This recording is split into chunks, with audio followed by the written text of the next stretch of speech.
Wherever in this world I roam, I carry memories of my home. This blade, it is the last link I have to the land of my birth.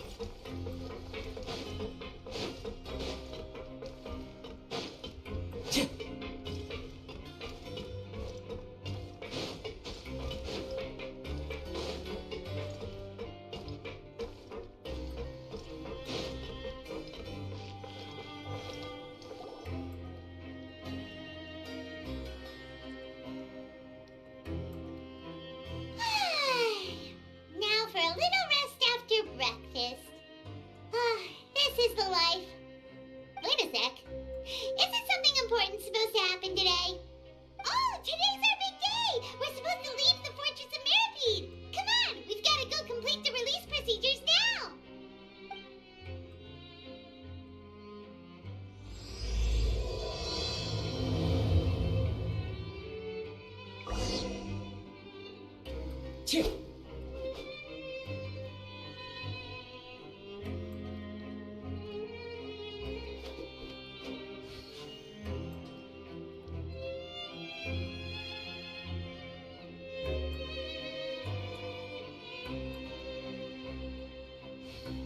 The wind knows me.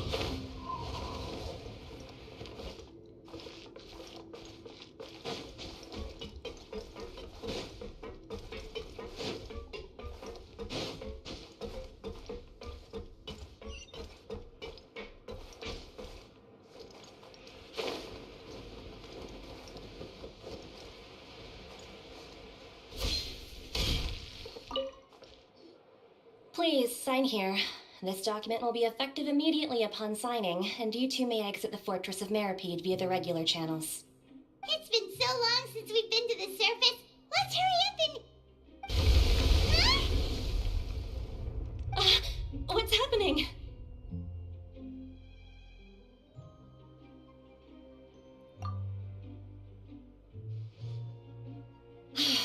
I'm fine, thanks. But I wonder what that tremor was just now. Let's go ask the Duke.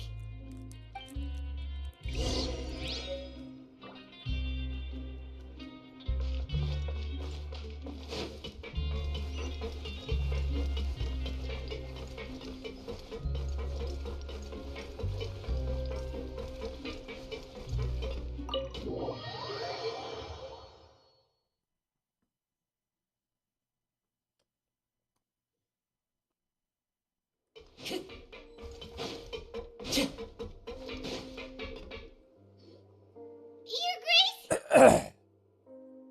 Good to see you two. Is there something you wish to see me about? Yeah, what was with that earthquake just now? That. The tremor didn't originate from the seafloor. In fact, it seems it came from the surface. Over the years of serving as the warden here, I have developed a sense for distinguishing between what occurs on the surface and what occurs underwater. Besides, the seal that... So the fortress is okay? If you recall our last incident, if there really were a problem, there would be crowds of inmates in a panic right now. Huh, you've got a point. Okay, seems we need to get back up to the surface and ask about what happened. By the way, do you know what day it is today? I believe today is this month's pipe cleaning day. Wait, seriously? Aha, yes. Have you completed your release papers? Yep. It's you two. Are you leaving now? That's right! Today is our last day in prison! But now that Paimon says that, it doesn't feel like we were confined here. It's actually been pretty nice. Oh yeah, Paimon feels fond of this place now. Then be sure to come back and visit. I'll miss you. If you've signed the release papers, then you're free to go. The guards will escort you out. You're not going to see us off? I knew you'd ask. All right, sure. Let's go. Well, you actually agreed. No worries, you must be busy. Paimon was just joking. So you do have a polite side, I see. After being down here for so long, I imagine you must feel like you're lacking Yeah, don't worry, we'll come back to see you. Paimon really likes the... I hope you won't be here as convicts the next time I see you. We'll do our best to stay out of trouble.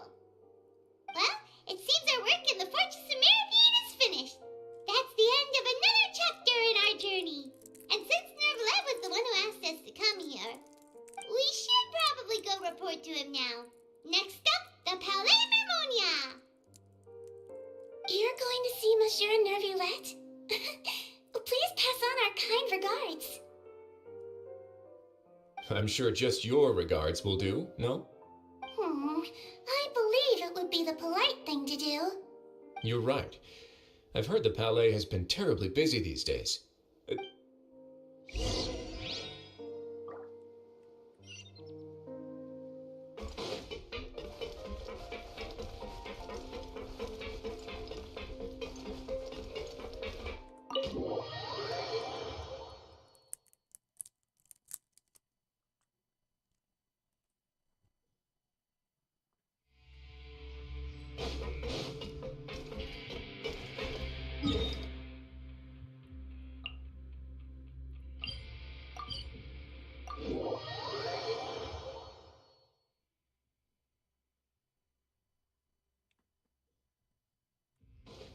Clear weather all around brightens the heart.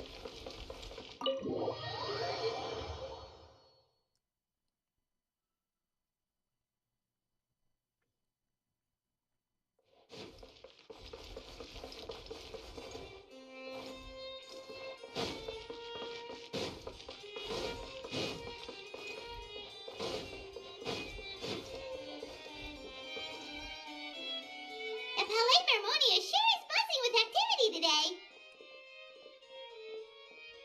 Halt! Huh? Oh, it's you two. Apologies. Monsieur Nervulette did say you'd be welcome at any time. Excuse me, would you mind helping me take a look at this report? I'll be right there. Sorry, I've got my hands full here. You can see yourselves in. Everyone's so busy. Seems a lot has been happening.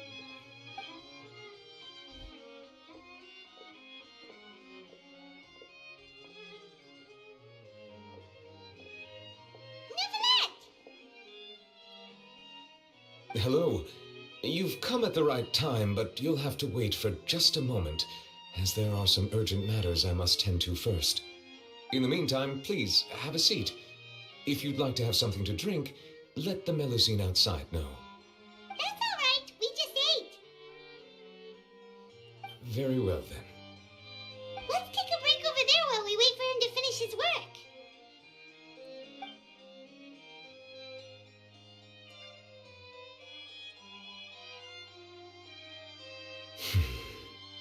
All right. I should wrap things up for now. Are you done with your work? Yes, sorry to keep you waiting.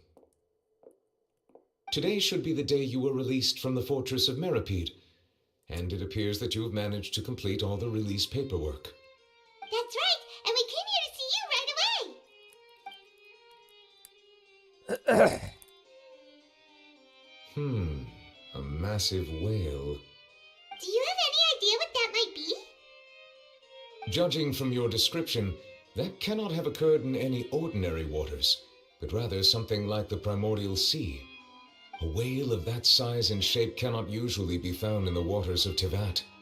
Therefore, we can only assume that Child is presently immersed in primordial seawater. Immersed in primordial seawater? But how? Most people wouldn't be capable of entering in the first place. I'm not completely sure how he could have gotten there myself. Yes, what is it? Ah, right! Paimon felt it too! We asked the Duke and he said it wasn't from underwater, so we figured you might know something about it. It turns out that I have just received a report about this particular matter. In fact, that's exactly what I was busy with a moment ago. The source of the tremor was here on the surface near Poisson. After the shaking stopped, the water levels in the Poisson area rose at an alarming rate. The water levels rose? Oh no! What about all the people Fortunately, the water levels only rose for a short period of time and have already returned to normal now. However, I still have a bad feeling about the whole phenomenon. If the change in water levels is connected with the leaking primordial seawater, then the situation in Poisson may be much worse than it appears. Navia should be in Poisson, right? We need to go check on her. I would also like to go there as soon as possible, but I'm afraid I can't leave just yet. We must immediately formulate disaster prevention plans for the surrounding coastal areas to avoid potential catastrophes. I'll have to ask you two to go to Poisson first. I'll meet you there to check on the situation once I've finished things here.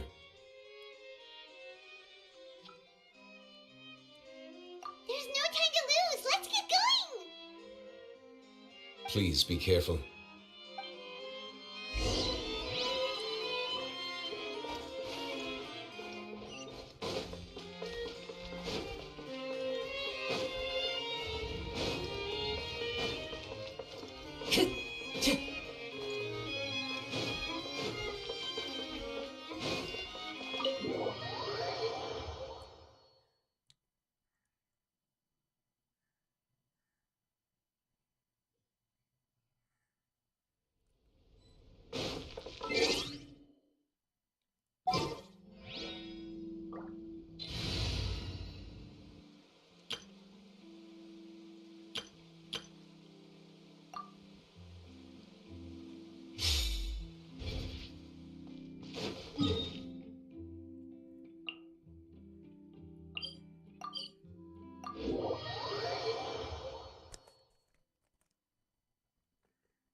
Oh no. What happened here?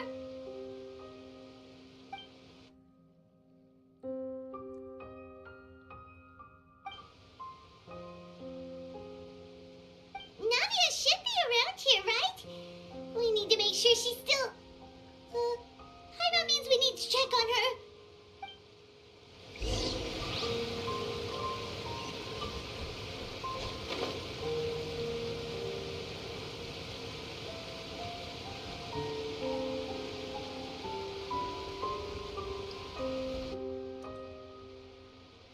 We haven't seen a single soul all the way here. Oh, this is getting scary. What will I ever do now? Look, there's someone on the roof over there. Just stay put. We're coming up. Watch your balance. All right, just hurry.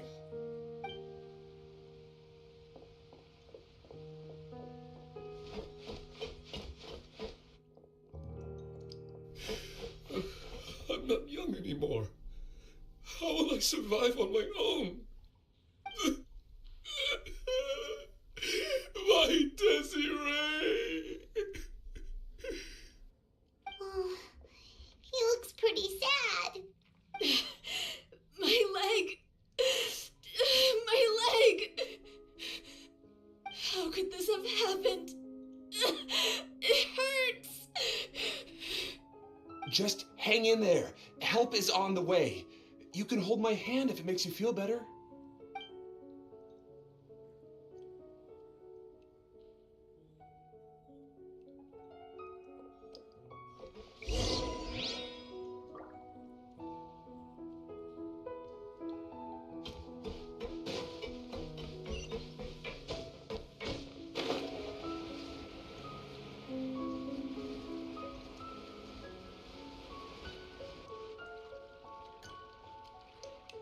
Oh, it's Navia. She's over there. Hey, Navia, are you okay?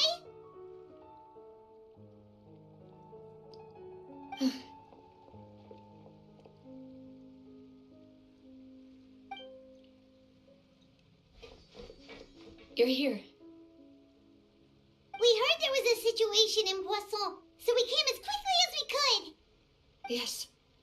As you can see, the water level suddenly rose. It caused quite the disturbance, in fact.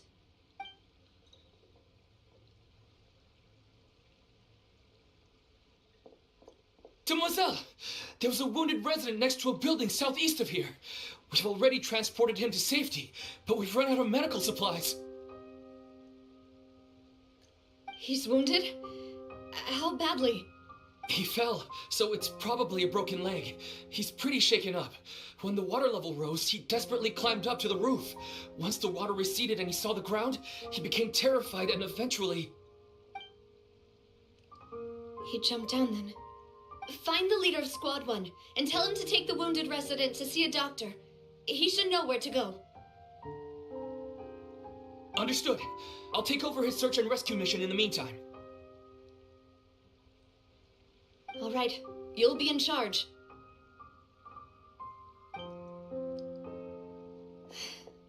I'm sorry. Where were we? The situation in Poisson? Ah, right. Allow me to explain. A little earlier, we suddenly heard a loud noise. At first, everyone thought that something might have exploded in the waterways. But before we knew it, water started pouring out from everywhere. The rushing water seemed a little odd, almost like the unique color of primordial seawater. Some people didn't realize the danger and thought it was just ordinary water leaking from somewhere. Everyone on the street who happened to be close to the water didn't have a chance to escape. As the water levels rose, they suddenly disappeared. They were all dissolved. Those who realized what was happening started to flee in a panic, desperately trying to get to higher ground. Many were injured in the stampede, and some people fell from significant heights. The Spina di Rosula initiated rescue operations as quickly as possible, but there have been a lot of casualties. Fortunately, the water began to recede after some time, and the chaos came to an end. The water that flooded the area contained primordial seawater, so the lower levels of Poisson are still hazardous. To ensure everyone's safety, I've asked the people there to leave as soon as possible. No one knows if this could happen again. All we can do for now is try our best to help evacuate the residents. We still haven't completed the head count, but we'll have some numbers soon. How awful. And all of this just came out of nowhere. It was quite frightening indeed. I only wish that everything that just happened... Is there any way we can help, Navia? Thank you for being so willing to help in a moment of crisis like this. You don't know how much it means to me. I really can't express how grateful I am. Don't say that, Navia. That's what friends are for.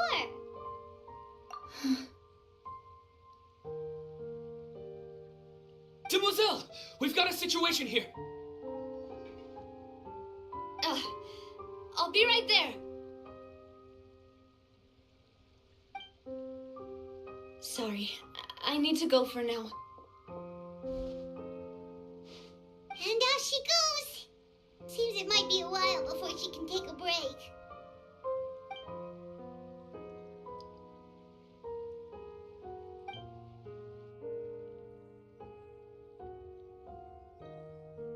Okay, the wounded are being tended to, and we finished a preliminary head count. More support has just arrived, so I suppose I finally have a moment to focus on my own matters. Of course, we should remain ready for anything, and continue doing our best to rescue others. I'll be sure to have everyone at the Spina di Rosula ready to render assistance. Traveler, Paimon, would you two accompany me to my father's grave for a moment? Huh? Right now? Thank you.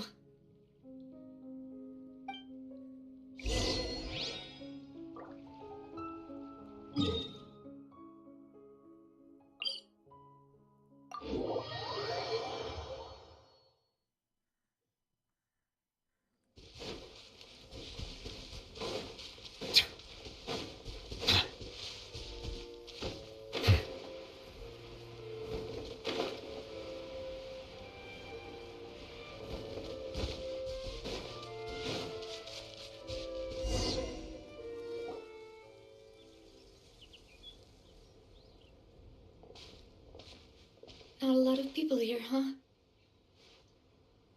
Well, given the time of day and the whole situation in Poisson, Paimon doesn't think there'd be a ton of people here visiting graves. Right. That's how things are now. The living are so exhausted that they've no strength to spare any words for the dead. Navia?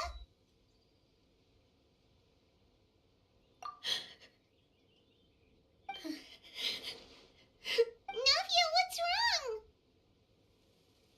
Sorry. I just... Maloose and Silver, they won't ever come back here again. What should I do, Papa? Huh?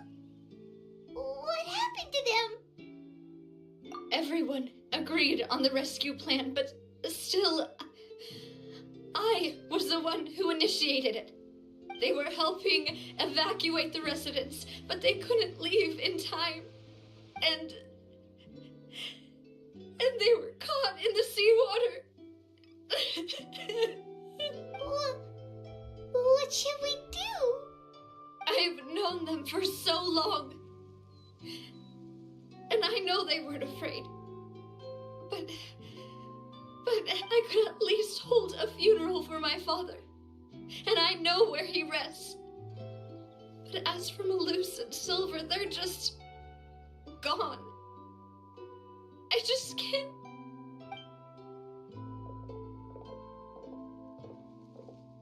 Everything looks so clean after it rains. Even the gravestones. I didn't expect that you'd enjoy a glass of red wine in front of Master Callus's grave. I can understand. Besides, the scenery here isn't half bad. See, it's not just me. I always want to bring something when I visit Papa. Perhaps we might even have a picnic. He wouldn't be angry, would he? How could Master ever be upset with you, demoiselle?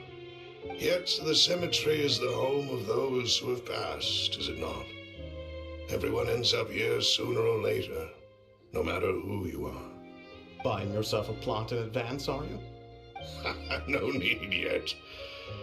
But when I do, I hope you'll let me be buried beside Master Callus, demoiselle. Hey, stop joking around.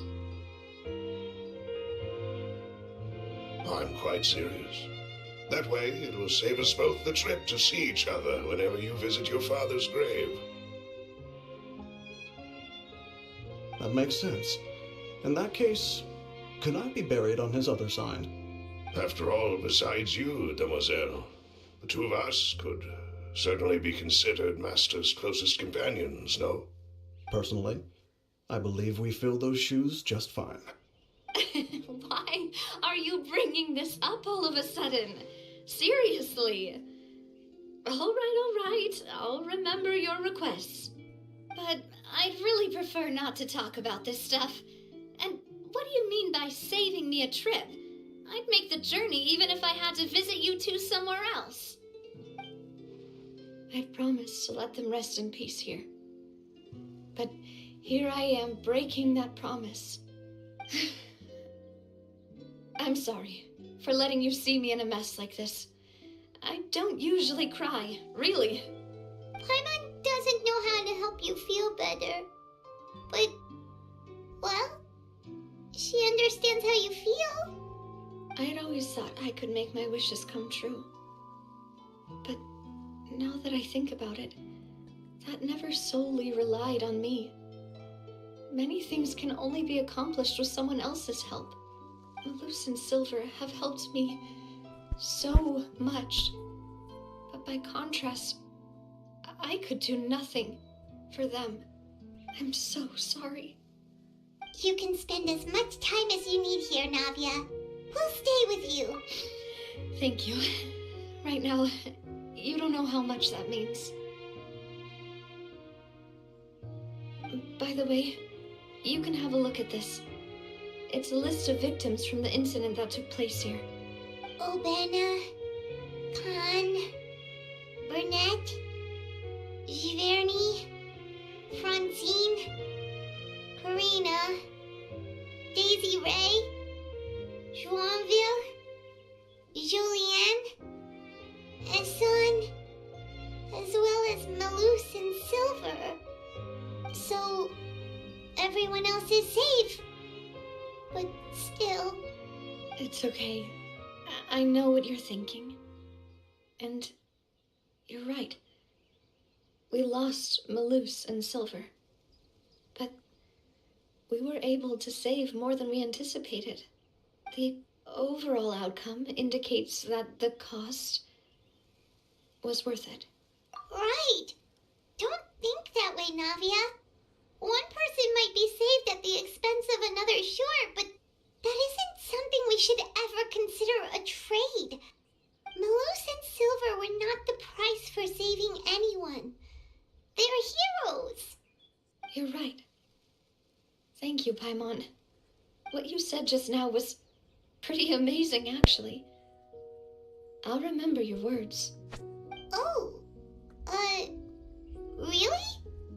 Seems you've become more eloquent in the time since we last met. The knave? What are you doing here? Is everything going well on your side? Yes, my people are carrying out the mission according to your request. All the residents of Poisson have been evacuated, and we're preparing to relocate them to higher ground. As for these supplies, we have everything taken care of. There is no need to worry. Thank you very much. Wait, do you two know each other? We just met recently. Right, Miss Navia? Usually, I would call this a coincidental encounter. But that doesn't quite fit this time. Besides, it never even crossed my mind that a Fatui Harbinger would come looking for me. Thanks to the knave, Spina di Rosula received generous support from the Fatui, which allowed us to complete the rescue and evacuation work so quickly. Mutual aid is essential to fostering positive developments. We were already in the area, in any case, so it was nothing. That said, I must say that you're a lot sharper than you let on. I'm sure you understand what I mean. I apologize for all the ways in which I tested you previously. We've never worked with a Fatui before, and it's extremely important for us to know who we're working with.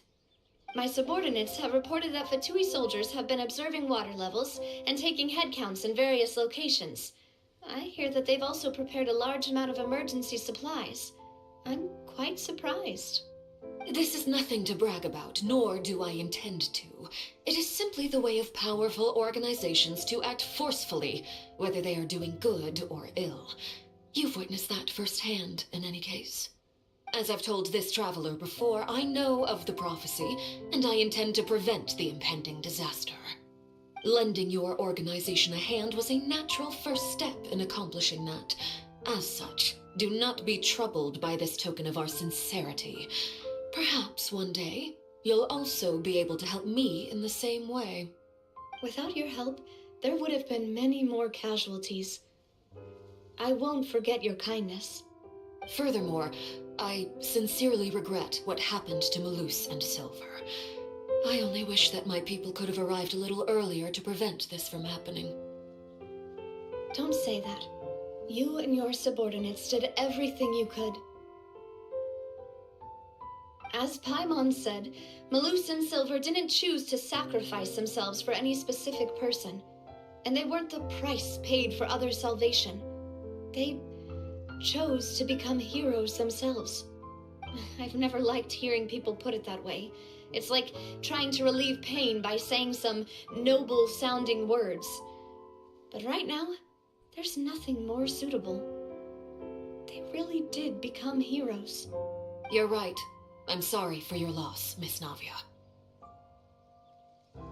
Water is life to Fontaine's people, and it also spells disaster. It's no wonder that people always say that prophecies represent fate. Fortunately, I've never been one for such opinions. So, you're one who will try to change fate, then? Of course. That is why I'm going to Hotel Bouffe de Thé. I still have some things to take care of, and the children need my attention. By the way, traveler, Paimon, one more thing. just... Huh? This isn't right. Paimon thought you would ask us to walk with you for a moment so you could tell us something in private. That is a clever and useful conversation technique, which I do like to use when necessary. But there's no need today. It would not hurt to have Miss Navia listening in.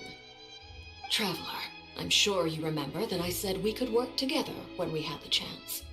You and I both know that there may be issues with the Primordial Sea. Previously, it was the fortress of Meripede's sluice gate, and this time it was the water levels in Poisson. These are both signals. Indeed. Allow me to share the latest intel I've received from the House of the Hearth's intelligence network with you. During some recent investigations, a child claimed to have discovered some ruins near Poisson. The ruins date back to ancient times, and seem to be worth investigating in many ways. Judging by the dating of the ruins, they may be related to the prophecy and the coming crisis. The situation is becoming more urgent, so any pertinent information will prove extremely precious. My people initially came to prepare for ruin exploration. Unexpectedly, this disaster struck, and at present, we're all busy prioritizing the rescue effort. So that's why the Fatui were already in Poisson. I wanted to take the children along, but unfortunately, Linny, Lynette, and Fremine have all been dispatched to higher ground to assist affected residents. Linny told me that outside of the house, the person they trust most is you, which is why I want to give you this task.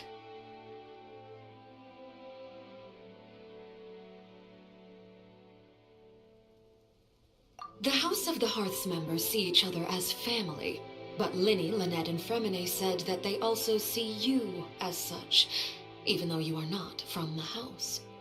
I'm sure you already understand how earnest they consider their friendship with you to be. Oh, that somehow makes Paimon feel kinda happy. The intel I just shared about the ruins could fetch a high price. But since the children consider you family, it's only natural that I freely share it with you. Got it! So all we gotta do is go to some ruins, right? We can handle that. Excuse me, but may I tag along? You wish to join, Miss Navia? But are you sure you're up to exploring some ruins? You need to rest. Well, I'm sad, yes, but I can't just go back and plop myself into a chair by the roadside and do nothing. There's no point in being depressed while we still have a disaster on our hands.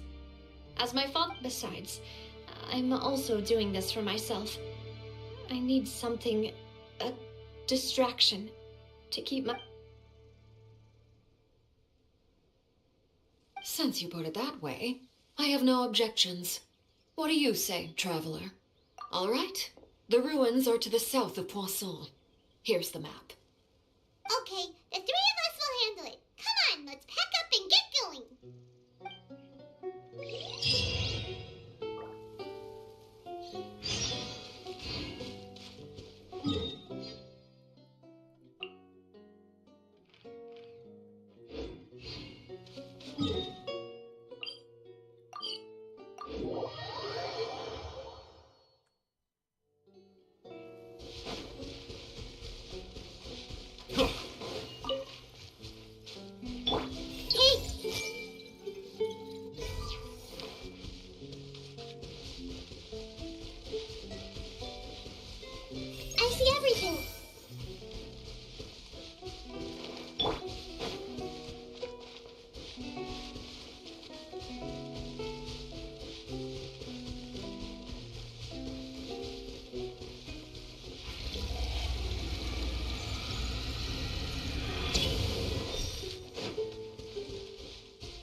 ruins the knave was talking about?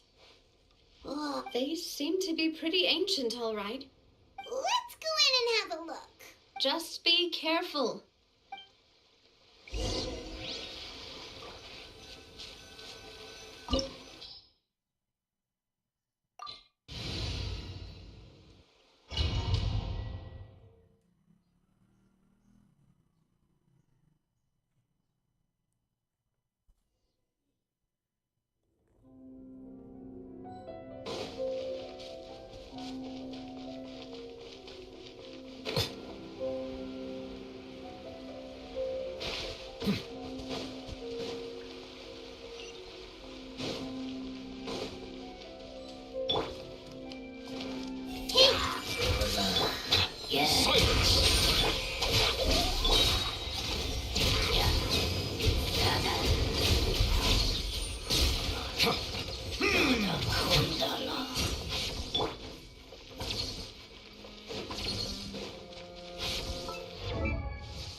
Over here isn't safe. I see everything. Bow your head.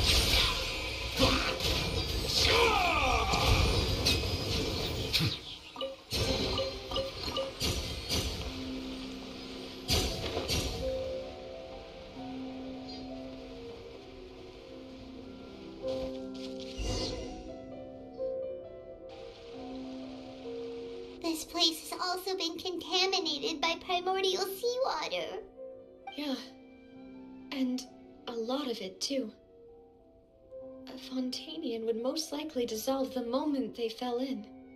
Right! You can't go down if there's primordial seawater. It's too dangerous, and it won't be any help for you to just stay here. Don't get Paimon wrong. We're not saying you're useless. It's just that... No, you're right. I can't do anything in this situation. I'll leave this to you.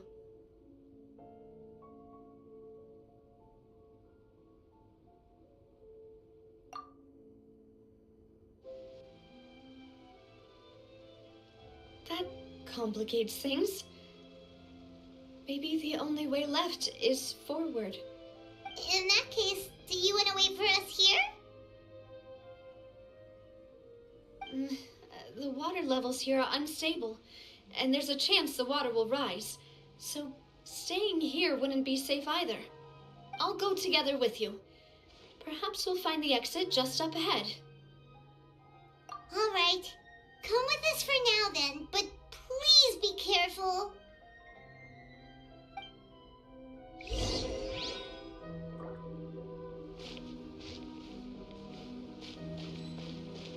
Oh no, it's a dead end!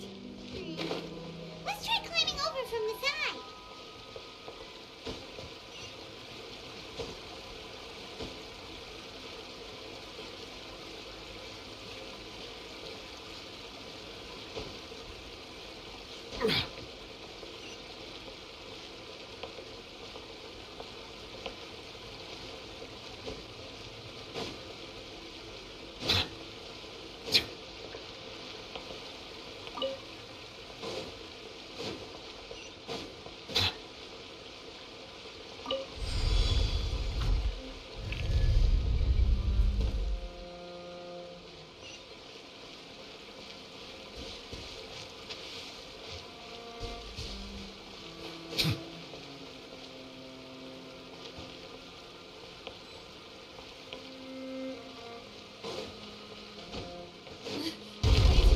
There's something wrong with this bridge.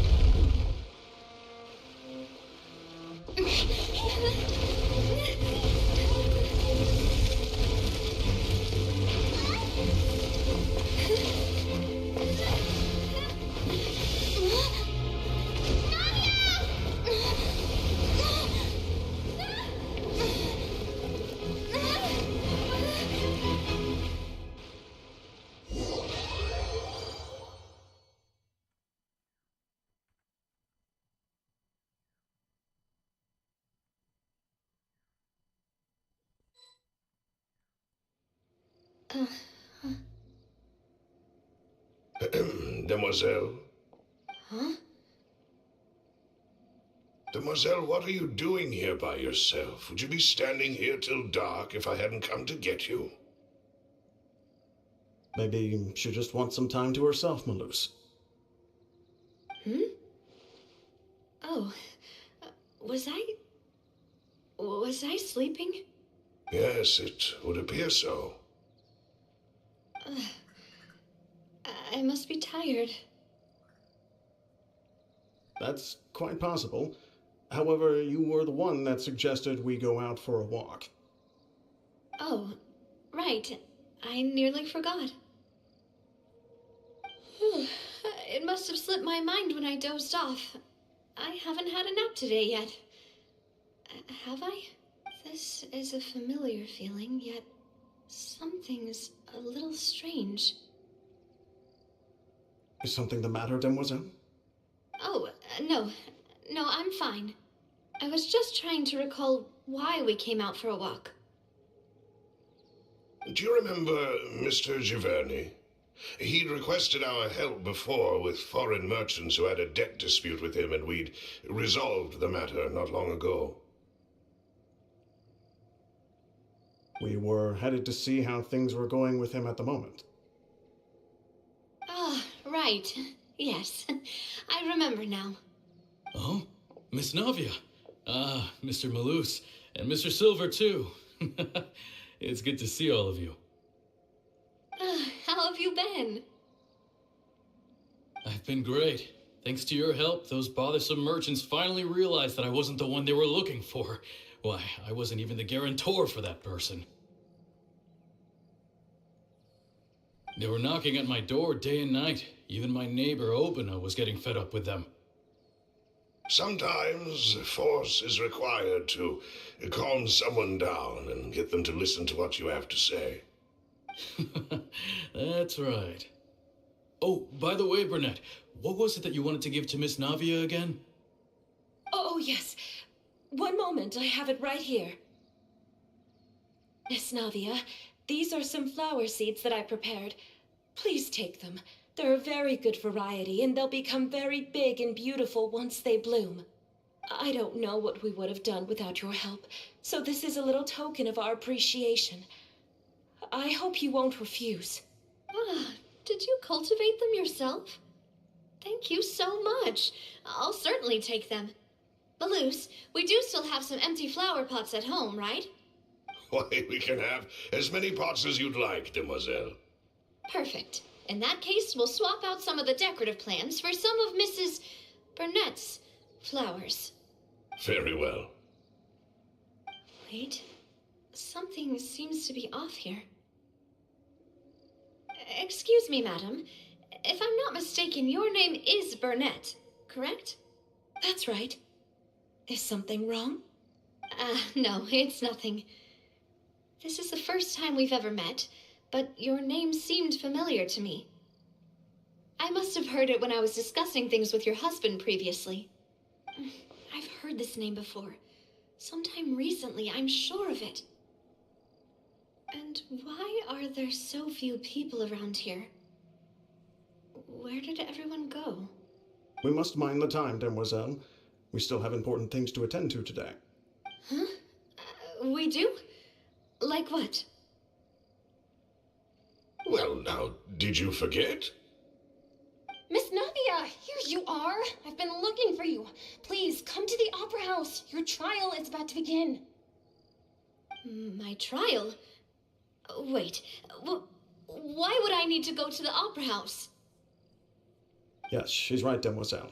It's just about time now, so we should get going. Oh? All right then.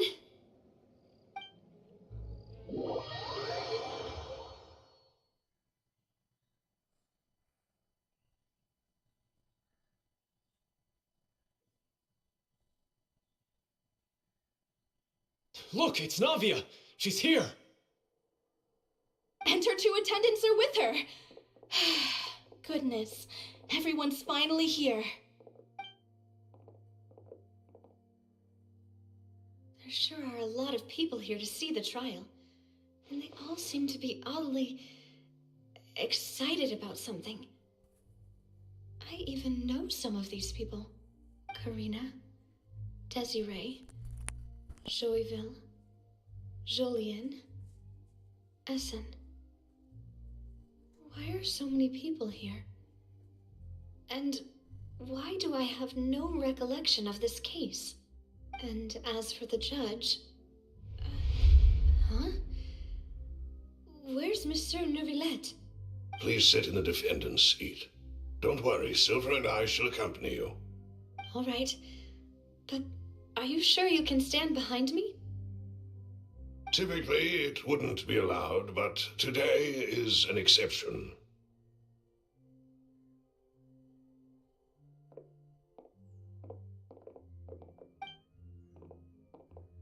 Hey, what kind of place do they think this is? Come on, do they have any idea what they're doing? Seriously. Enough with the whispering! Could someone please tell me where Monsieur Neuvillette is, and why I'm standing trial? My dear Miss Navia, have you not yet realized what you've done? In that case, allow me to explain. As all here know, you are Master Callus's successor, the head of the Spina di Rosula, someone held in high regard by every soul in Poisson. After you took over the Spina, you treated all of us just like the late Master Callus had. If anyone in need reached out to you for help, you responded. Not only you, but your butler, your subordinates, nearly everyone in the Spina di Rosula fought for the well-being of those in Poisson. Wait a moment. Aren't you just proving that I'm a good person? Yes, correct. Absolutely right.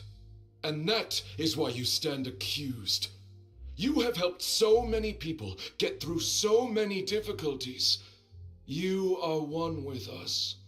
We are inseparable. We are one big family, all of us who are from Poisson, inextricably linked. And with you being so important, we couldn't possibly do without you. Therefore, this fair and honorable court shall declare you guilty, and you shall stay here. You will be together with us forever. Huh? What are you saying? Everything you have said is correct. I have indeed done a lot for my hometown, and I would be willing to be with you all, but what is the purpose of having me stand here like this? What is there to discuss? Ah, well, if that's what you think, then I have no further comments. How wonderful, Miss Navia!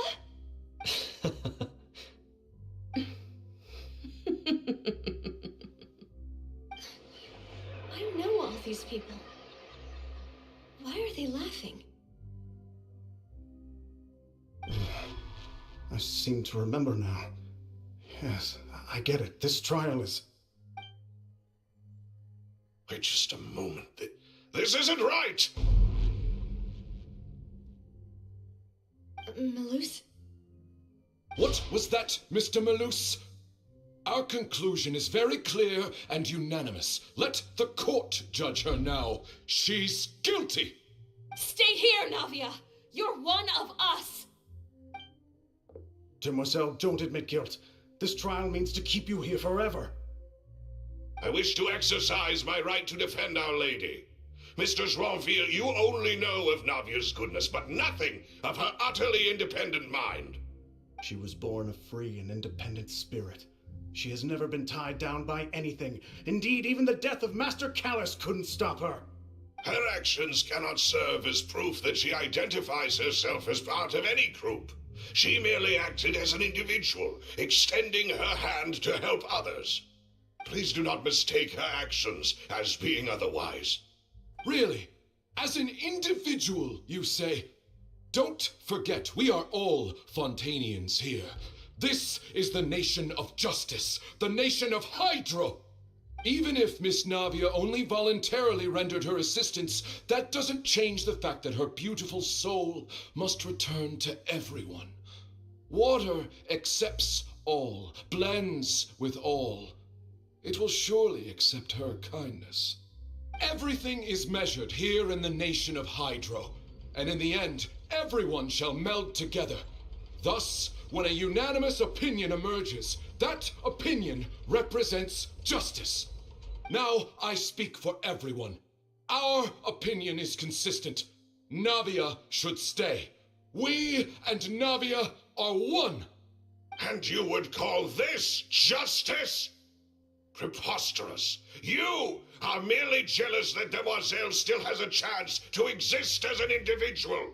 Have you forgotten how much you all once longed to become individuals, to become independent? Do you mean to defy our justice? If your justice is flawed, then why should we acknowledge it? As you said, we can also have our own justice. Silver and I shall defend Demoiselle. And that is how we will enforce justice. Ugh, my head. It hurts. Demoiselle. Silver, it hurts. My head is spinning. All I can see is stars swirling in front of me. I remember now. Everything that seemed odd from the very beginning.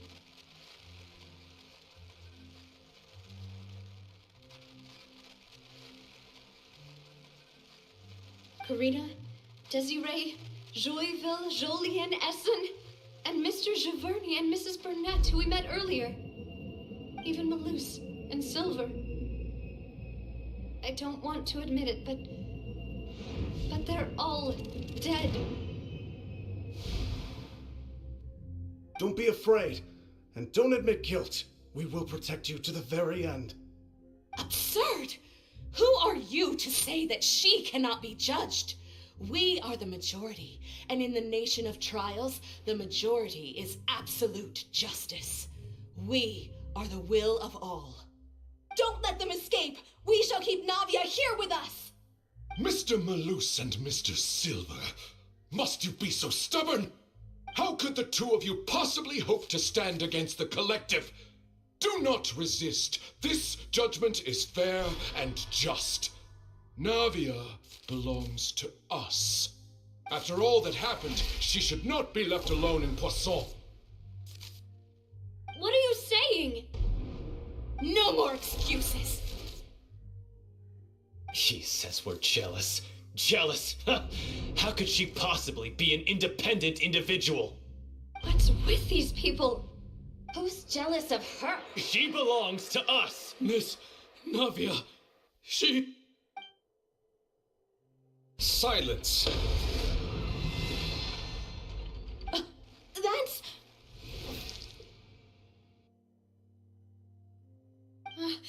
Monsieur Neuvillette! Such commotion is prohibited in the court. The accusations you just presented are nonsense and cannot constitute a proper trial.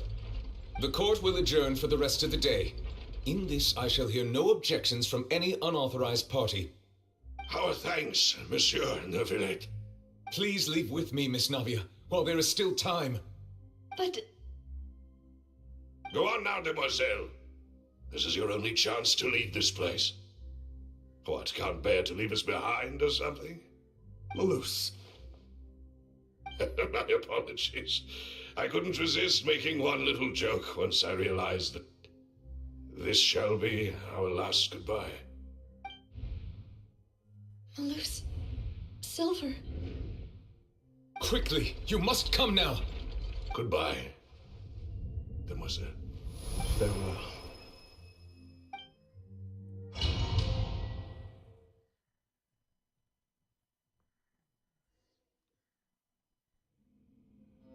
No, wait! Just a second! Hey, Navia? You're awake. Good. I must have been dreaming. Malouse and Silver were still alive, and they were defending me at some insane trial. It looks like you're all right. Did all the sad feelings cause you to have a nightmare? Paimon could give you a hug. The ruins you were exploring suffered a cave-in. When I arrived, I found you falling toward the water. You were just about to be dissolved within, but I...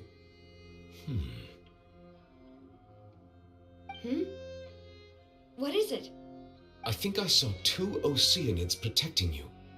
It was only for a moment, perhaps even a fraction of a second, but they gave me the chance to retrieve you. Were it not for their intervention, I would not have been able to rescue you before your consciousness dissipated. Wait, did you say Oceanids? You mean like what happened with Vache? Perhaps those 2 Oceanids were the people you saw in your dream. I always told them that they didn't have to protect me. To think that they'd keep doing so even after death.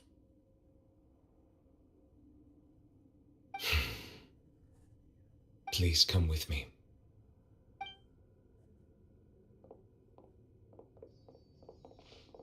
Neverland, are you okay?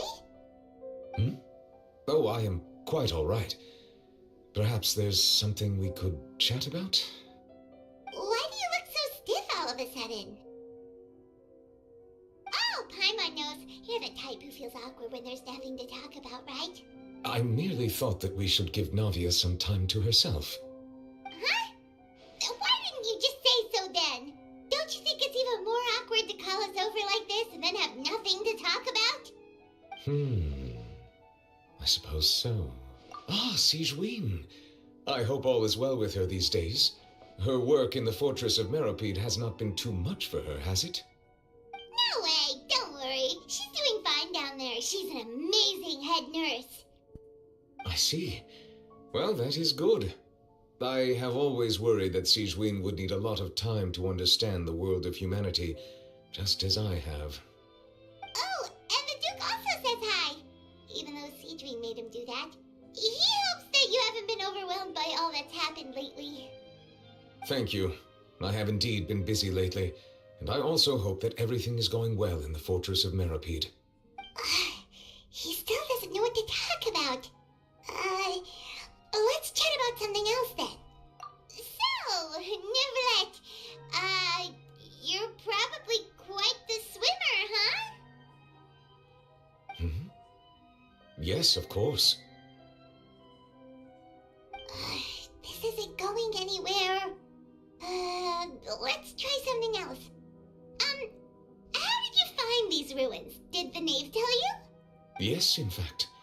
I had arranged to meet you in Poisson, but when I arrived, I discovered that the Fatui were helping the residents evacuate. They had even transported a large quantity of supplies to the area. Amid my astonishment, I ran into the knave, and we had a chat. She informed me that she had asked you to investigate the ancient ruins here. Yeah, we originally planned to meet up with you, but we thought you might still be busy with all those official documents. We didn't think exploring the ruins would take very long, and who would have thought you'd wrap things up so quickly?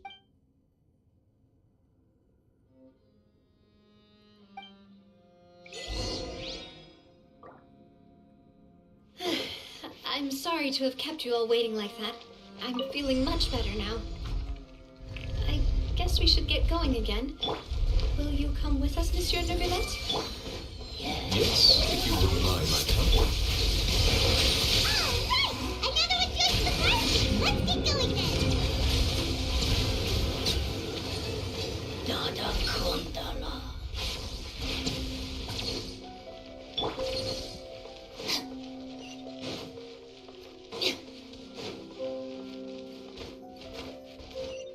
Oh no, another unstable path. Watch your step.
We're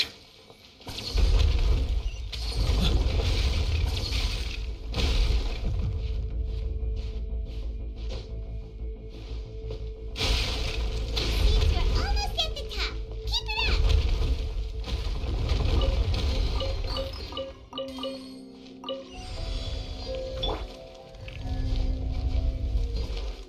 I see everything. Yeah. You get it. The Temple of Wisdom. To ashes! Silence! Be sanctified.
Looks like we've reached the end.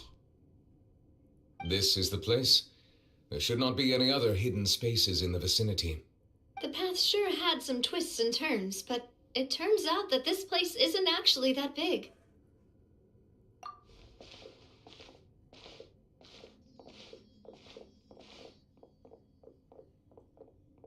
Stone slates. It seems like they were put here as an offering. Could we take them down and have a look? Perhaps we should just leave them be for now.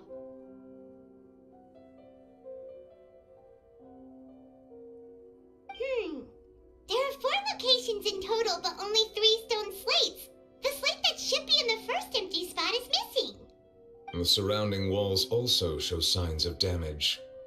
There's something written below. Let Paimon see. Reason dictates that this nation be destroyed. I shall record the history of its future here in its past. Say what? It feels like someone left these slates and these words here for a purpose. But does he mean that Fontaine should be destroyed? That would fit the circumstances dictated by the prophecy, yes. Indeed, the slate's contents correspond to it. Take the second slate, for example. There's a person kneeling here. She seems so dedicated.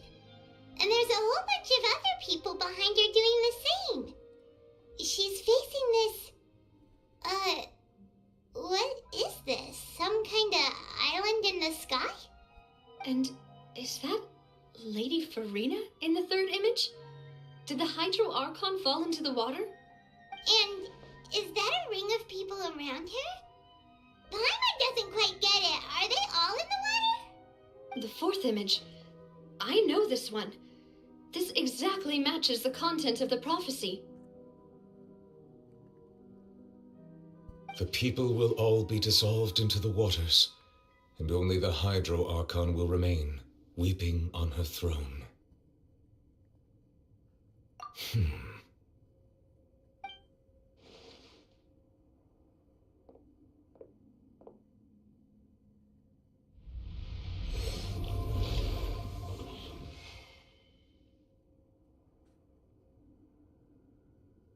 More information should be hidden in these slates, but I fear I cannot easily uncover it, most likely due to us missing the first slate.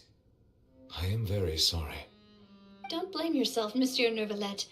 Deciphering ancient stone slates isn't one of your duties. Ooh, Paimon's getting the chills just looking at these slates. This says that it's the history of the future, right? That means the prophecy's sure to come true. I really hope it doesn't mean that. Still, Paimon feels like these images are kind of weird when you look at them together.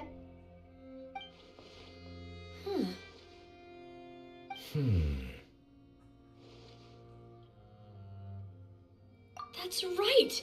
If the images are in chronological order, shouldn't the fourth, the waters drowning Fontaine, come before the third, where the Hydro Archon herself falls into the water? And yet the order is reversed here.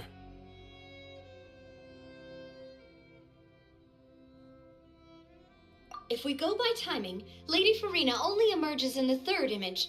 That means that the person in the second image might be the previous Hydro Archon. Egeria, then. I had never met her, but her appearance here does match the records. The previous Archon kneeling before the floating island in the skies, as if confessing a sin. Did she herself commit that sin? And if not, why would she be in such a posture? Also, I'm still wondering why these ancient stone slates are here at all. Judging from their contents, could this place be the origin of the prophecy? Does that mean that someone, or some people, once saw these slates? But who would have created these slates and left these words here?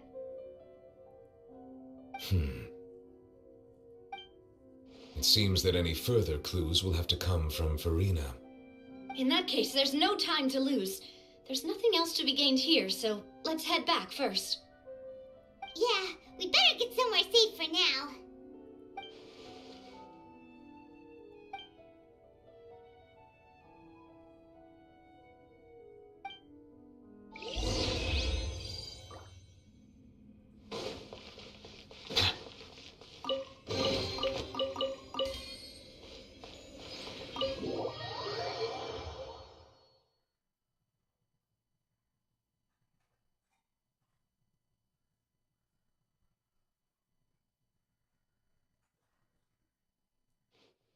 Let's split up here. I'm going to check on what's happening with the Spina. You know how it is. There's some things you just need to be there for yourself. You still have energy for that, Navia? Paimon's already beat. Just head back to the Fleuve Cendre and have a rest then. Thanks for keeping me company all this time. I'll depart as well. Thanks for your hard work today. Rest well, everyone. Traveler, I will go talk to Farina tomorrow morning to ask about the stone slate. I'm sure that you're concerned about this matter as well. If you have time, drop by my office. I will share the results of our discussion with you. Are you really going to talk to her about this directly? Will that be a problem? Paimon's getting a little scared now that it's come to this. She has long been harboring secrets and will not give them up easily, which makes it all the more my duty to ensure that she understands the present situation. All right, we'll leave it in your hands then. You're probably the best person to talk to her anyway. I will be carefully considering my words tonight.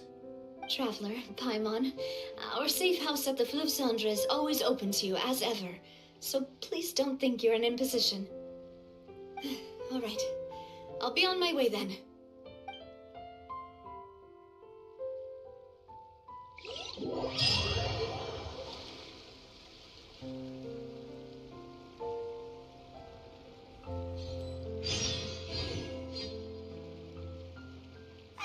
We're finally back! Welcome back. We've got a special menu prepared for you two tonight. Yay!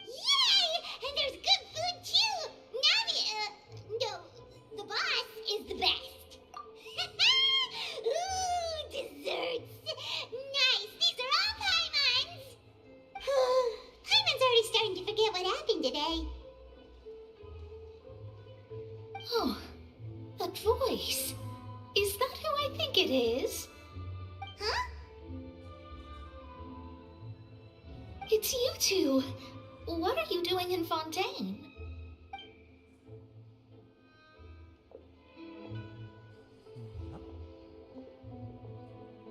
Mona?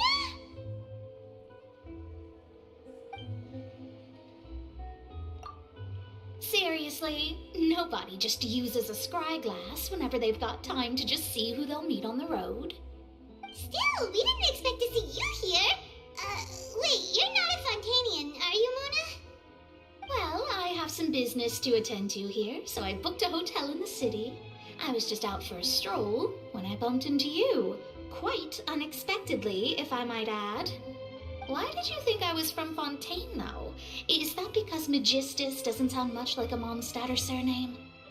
Yeah, let's go with that. Well, I used to have my own surname, which was, well, some other thing. Either way, the old hag told me when she took me as her disciple that the first step to being a great astrologist's pupil was to change that name. There was nothing for it, really. She really is amazing at astrology, so I changed my name to what it is now according to her wishes. To my surprise, however, Magistus is not the name of some ancient house or clan. It isn't? Nope. Although it is used by us in place of surnames, it generally just means great. Wow! Imagine including a boast in your name. Wait, are you gonna have to put that into your genealogy as well? I reckon so. In any case, I'd give my disciple a name like this as well, if I were to take one. Astromancer Barbeloth Trismegistus. Whoa, that's a long one. Does it also mean great or something? My name means Mona the Great Astrologist. As for the old hag, hers is, in plain speech, the thrice-as-great Scholar of the Stars. Just take it as a title specific to astrologists. Thrice as great? That's so petty. I know, right? That's just how she is. She used to call herself Magistus, actually, but when she took me in, she changed her name to Trismegistus. Talk about excessive. Magistus is thus the calling card of our school, so to speak, which makes it about the same as a surname. It's all right if you don't get it. You can look into it further should you need to study astrology more deeply. That sounds terrible! But anyway, you're not Fontanian, are you, Mona? You're from Mondstadt, right? Well, I was born in Mondstadt, yes. My parents migrated to Dorman Port, and I traveled with the old hag for a while, after which I settled down in Mondstadt City. Oh, that's a good thing then. At least we know you won't be dissolved by Fontaine's waters. Speaking of that, I'm sure you're aware that a bunch of things have happened here in Fontaine, right? I know you're not a local, but I'd avoid getting too close to any water that looks strange all the same. There's something ominous about it. Well, the water, I mean.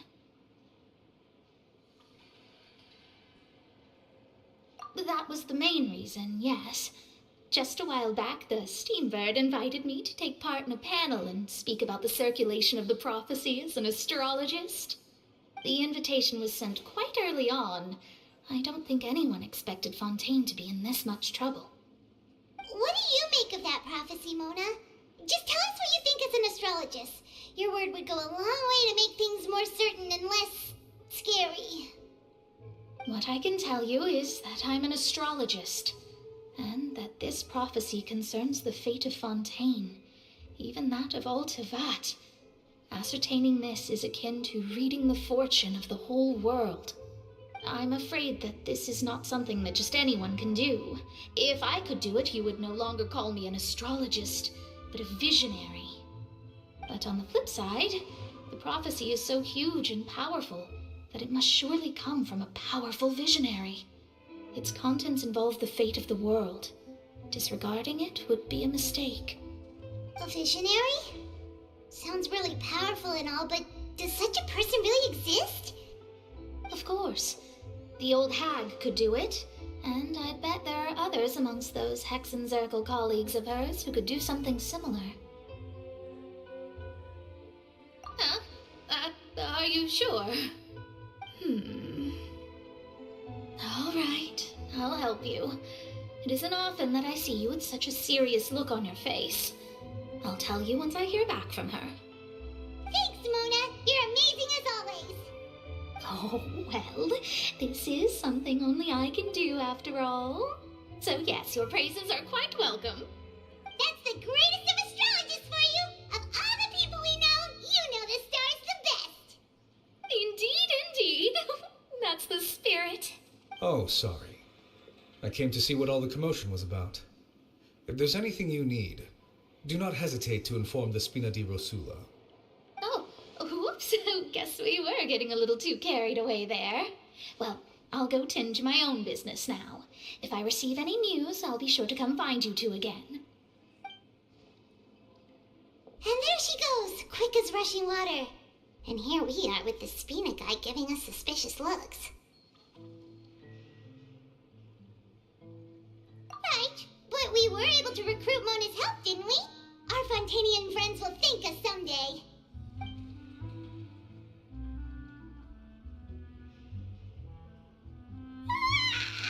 Good morning. To be honest, Paimon's still feeling kind of sleepy. But it's time to get up, traveler. We agreed to go see Novelette, so let's pack it up and get going.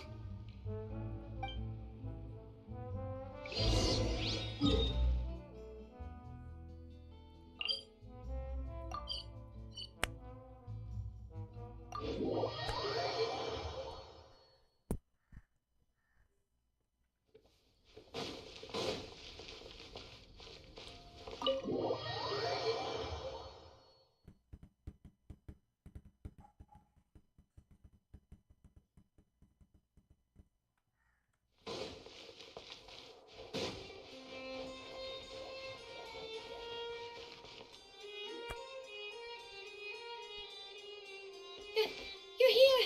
Finally! Is something wrong? Monsieur Neuvillette and Lady Farina, they seem to have gotten into a dispute. Please go see for yourself.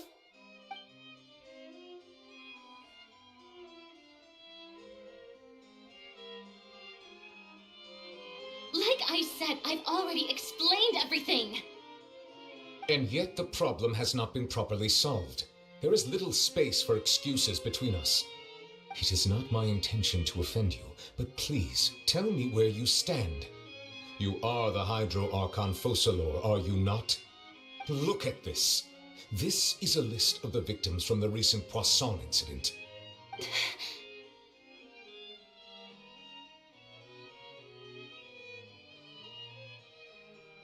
You mean they're all...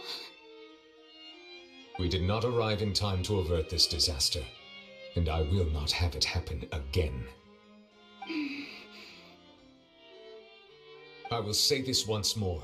You must tell me everything you know. Yesterday, I found 3 stone slates in some ancient ruins near Poisson. Do you know anything about those? Seriously? You're questioning me like this is a court case now. I don't know anything about that. But you found them in some ancient ruins, you say? That's correct, which is why I came to ask you some questions. There should have been 4 slates, but one of them was missing. The other 3 feature different images that seem to correlate to the prophecy. The prophecy? The second of these slates depicts the previous Hydro Archon Egeria kneeling before a floating island in the sky, as if confessing something. Do you know nothing of this either? I don't. I've never seen such slates. I'll ask you again. Do you really have no information regarding the previous Archon? My deciphering of the slates indicates that the Hydro Archon Egeria once had to confess to, or apologize for, a certain sin. If anyone would know about it, it should be you. All gods don't have the same secrets, you know. She was herself and I'm me. Is it really so strange that I know nothing? I understand your concerns, but I'm sorry. I just don't have anything to tell you. Forgive me for saying this now, Lady Farina, but I have long known of your various secret investigations into certain matters. There are several indications that you have been investigating the prophecy on the sly. This is not strange in itself, considering that you are the Hydro Archon. But it is strange that you should also claim to not know any of Egeria's secrets, as well as do nothing following your inquiries. You have never been as superficial as you have presented yourself to be, nor are you a fool. And yet, your behavior is very inconsistent.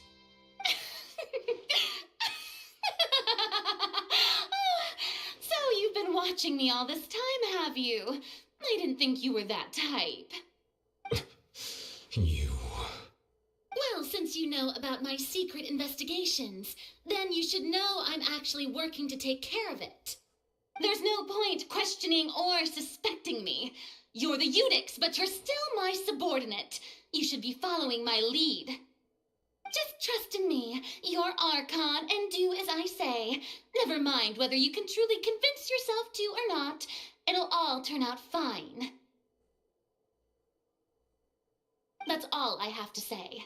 We do not discuss this matter again. Oh, the opera's about to start. Toodles!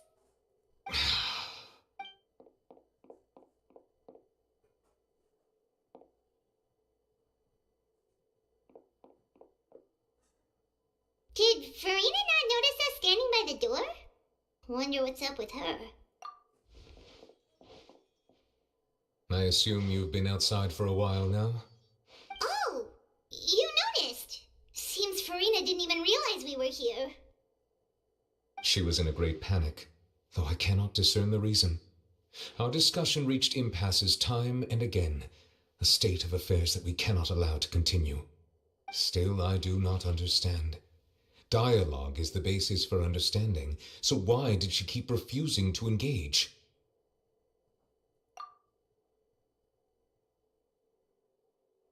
Everyone in her inner circle has noticed that she is hiding some secret. The issue is her attitude. I fear that she will not reveal anything unless absolutely forced to. We may have to create a situation in which she will have no choice but to speak. Oh? Like what? Normally, people will only reveal the truth when standing trial. Perhaps we must have the Hydro Archon experience just such a scenario. But Farina's seen so many trials, and she's really good at dodging questions. How do we make sure that she won't just slip away at the first chance she gets? We will need to consider this thoroughly, join forces with various parties, and then do what we can. If at all possible, I would prefer to recuse myself from this affair, but we must prevent the prophecy from coming to pass. This may be cruel to her, but all Fontaine is in crisis. The information a god possesses is too precious, and so we must take a chance on this. But who will lend us their aid to do such a thing?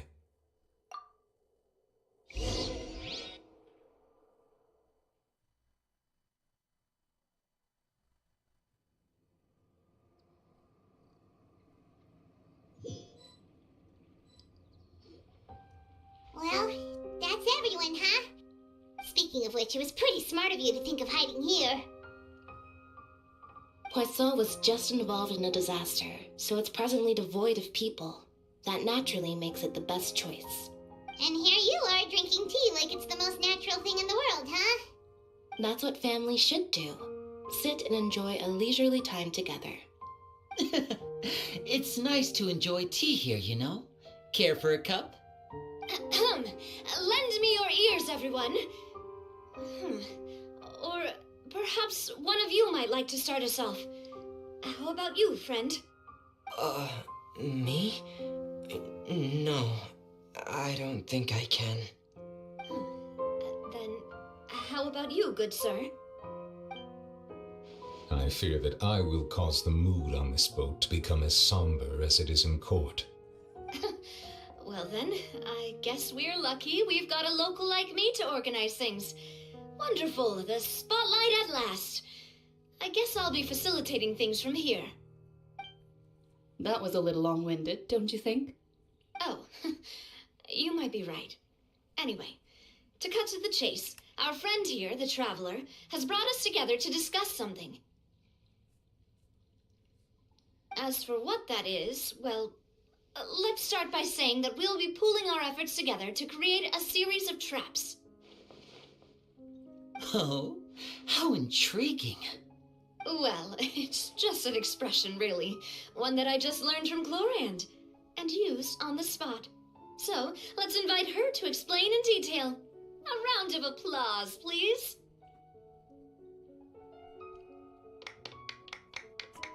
Huh? Didn't you say that you would be facilitating this? Oh, come now. Your work doesn't involve much public speaking, right? This is a good chance to practice. You might even pick up some fancy oratory tricks to impress your boss with in the future. I see. And what does my boss say? He is glad that you consider him your boss. Do go on.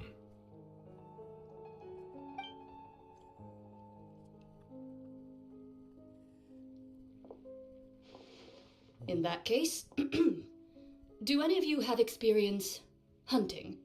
Not that I recall. Fremine and I once used a wooden stick in a basket to catch wild rabbits when we were younger. As for Lynette, oh, right. You were sick that day, weren't you? I've also gone diving to catch some fish before. Does that count? I'm afraid not. You may or may not have heard, but Fontaine once played host to a group known as the Marechaussee Hunters. Though that was their name, they did not hunt animals, but rather various monsters left behind by the ancient dynasty of King Remus. Today, Fontaine's monster population has already thinned greatly, so the hunters have blended back into society, taking up arms in other lines of work. They even left a unique methodology of hunting in their wake. A trap comprises of the following components: bait, a trigger, and a containment device. Sometimes a lethal implement will also be necessary to deal with the prey. So, if we were to build a trap together, right now, what would you choose to build it with? For me, I would prefer something basket-shaped. Pigeons and rabbits will see the bait and naturally enter the snare. Our line of work requires a deft hand, and we're some of the best in the industry, so you can count on our techniques. You used some of those techniques while moving the people of Poisson, didn't you? My subordinates mentioned that you even performed some magic for the bawling children. Yes, and I even managed to gather some intelligence in the meantime. I'm quite the multitasker if I do say so myself. I'm afraid I can't claim that as my strong suit. I prefer more stable methods, like placing bait in the water and waiting for the fish to come within reach. Calm and steady. Exactly the kind of person who would catch loads of fish. And I can be their assistant. With discretion, I'm sure. I'd probably use some sort of mechanical animal. Papa once bought me some small clockwork squirrels, mice, and such. When placed in the forest, they can attract others of their kind. I remember that you liked those too, didn't you? I did. And that would be a good way to go about it. If they're realistic enough, animals of the same kind will follow them all the way to the trap. What about you, Monsieur Neuvillette? I fear I do not have any related experience. That makes sense. You usually solve problems directly, without the use of any such tricks. But I do have one more question for you, Monsieur. If we were to create a trap now, how would you design it? I would like for it to be effective, but bring no harm to the prey. A more gentle trap would be ideal. Kind, as always. However, our intention doesn't necessarily change the containment device and the type of implement we need. If we wanted to kill the prey in one strike, we would need a powerful implement. However, that also goes for prey that must be captured and safely contained. Wait, why is that? Only a hunter who's a true expert at subduing their prey can snare it without harming it. The line that divides life and death is often exceedingly thin. So are we going hunting together? We hadn't thought of seeing ourselves as hunters. It kinda works, but maybe it's still not the best metaphor. If our means of capturing and dealing with our prey is to put them on trial, then the hunting metaphor is actually quite accurate. But we shall require much more courage than any hunter to judge a god. being whose seat is an exalted throne. Oh, so that's what's going on. Sounds very interesting.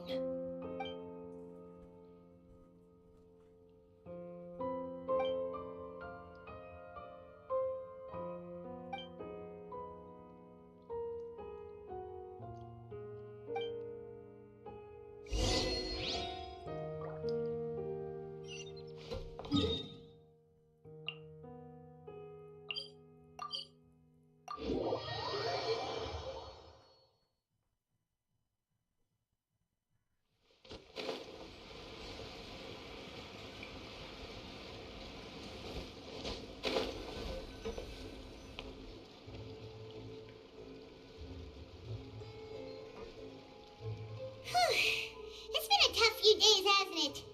So much has been happening. Paimon didn't think the meetings would go on for so long, but everyone seemed pretty fired up, huh? Paimon thought they'd be at least a little frightened. Well, Fremine was, now that Paimon thinks about it, but everyone else just looked a little surprised. Well... It's hard to say. Paimon doesn't have any experience with this sort of thing. But with you around, Paimon sure will do great. After all, you're the most reliable person in the world, aren't you? Did you just pour some tea? Paimon didn't notice you doing that at all. Then what's that? Paimon's never seen that cup before. Don't be frightened. I'm just joining you two for tea. I merely refrained from saying anything till now. Who's that voice? But there's no one here. Aw, have you forgotten me already? Wait, you are familiar. You're the voice we heard from the sky in Sumeru. The voice from the sky, I fear that description is wrong. Though, not completely wrong. You're feeling lost now, just as you were feeling previously. I sensed that confusion and thus came to you. Guiding people is an irresistible hobby of mine, after all. Consider me a passerby, just accepting a commission from my friend's disciple on a whim.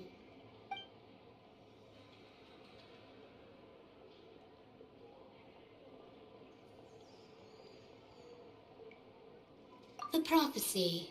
Yes, what has been prophesied will be fulfilled. You may view such things as the history of the future. What? Then is there any way we can stop it? I believe you have witnessed a failed attempt with your own eyes. Can everything in Tevat so easily be changed?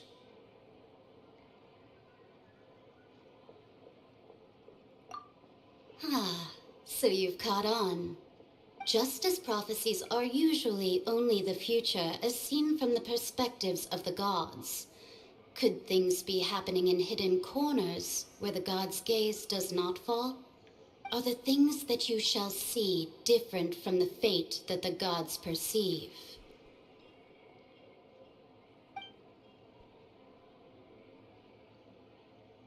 What is she talking about? It all sounds really impressive and important and stuff, but it also sounds kind of scary.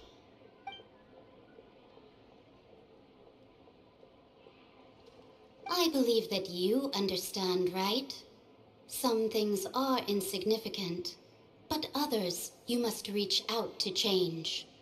Ultimately, fate shall serve as your only guide, no matter what will happen in Tevat's future. All you need to do is to play your part. This was good tea, by the way. Thank you for your hospitality. Well, that'll be all for today. The voice. It's gone.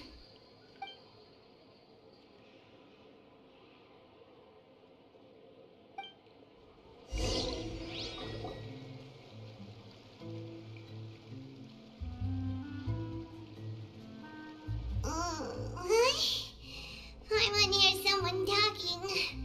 All right, coming. Hey, it's you who's getting lazy, okay? Well, I see I've walked in on some lively banter. Mona!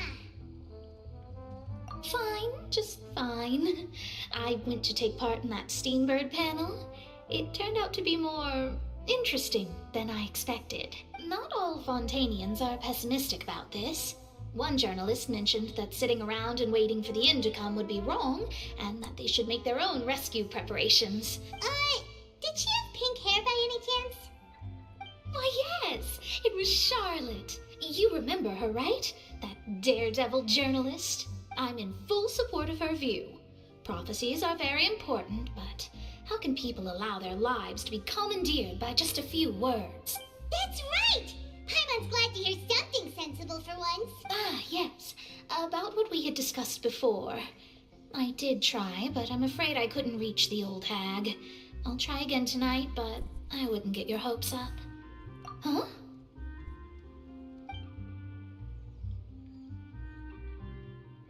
Goodness gracious. Are you serious? She said that even the god's gaze has blind spots. Pretty bold if you ask Paimon. Most people would believe the gods to be all-knowing, right? The Hexen Circle members are certainly anything but ordinary. As for the mage named N, the old hag has mentioned her a few times. She said that N's sense of direction is incredible, and that she loves guiding those who are lost. But I've never met her, and if she were still alive, she'd be... Well, suffice it to say that the hag's at least a few hundred now, and N's been around for longer than that. Whoa, the Hexen Circle sounds like a scary group. But they must really stay in shape to live so long. Their abilities alone are pretty terrifying. If she came to see you personally, then the problem you're facing must truly be of great importance. Well, it's not like Paimon could understand anything she said. Yes, she was quite cryptic, but I suspect she means that there is still a way to turn things around. She didn't say when or what that would be, though, so... Perhaps it is something that you cannot know right now.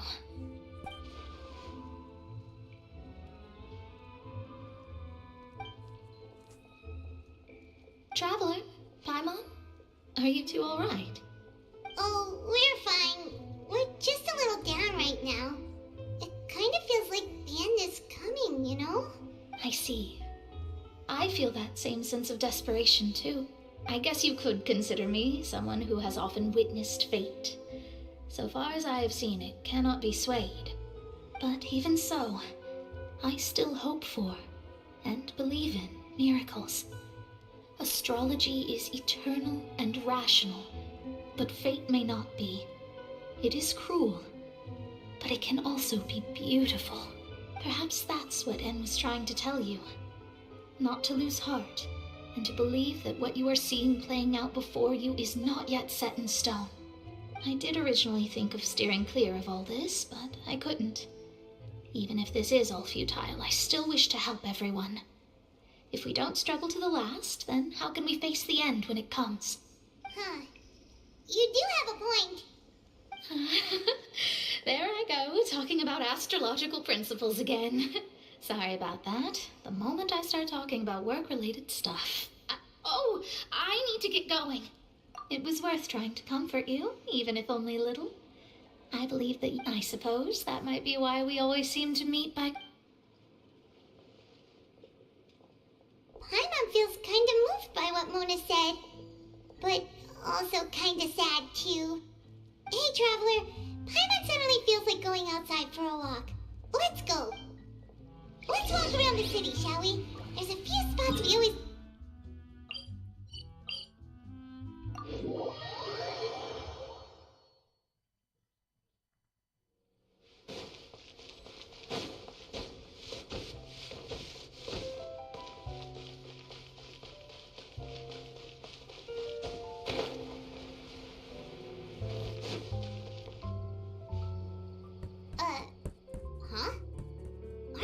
Let Paimon see!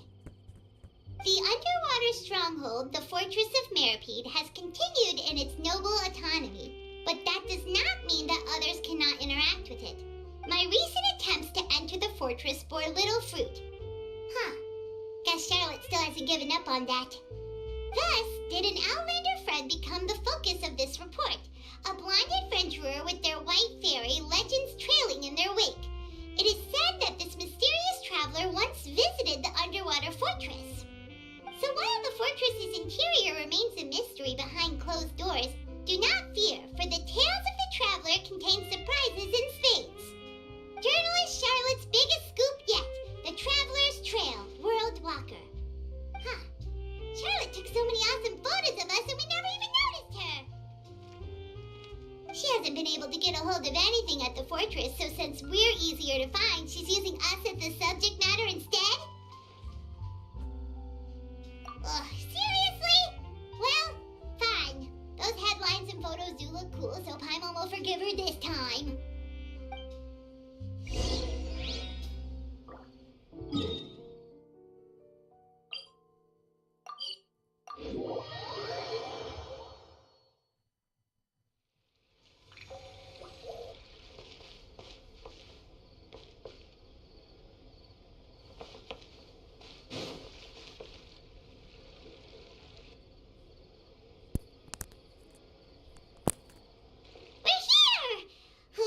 Paimon's hungry. Should we go in and get something to eat?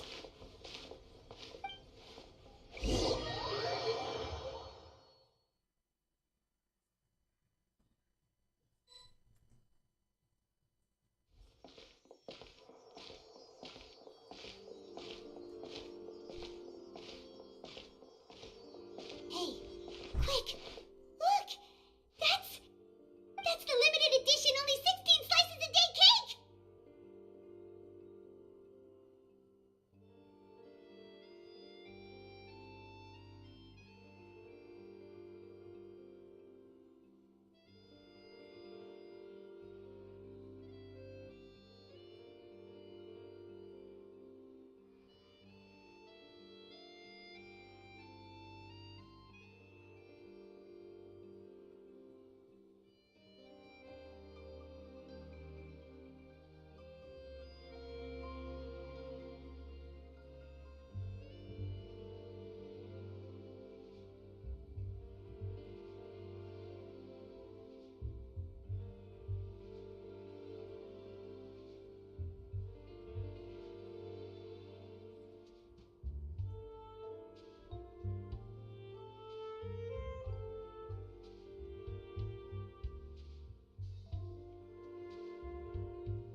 It was so delicious the last time we tried it. Despite the tense situation we were in, let's give it another go.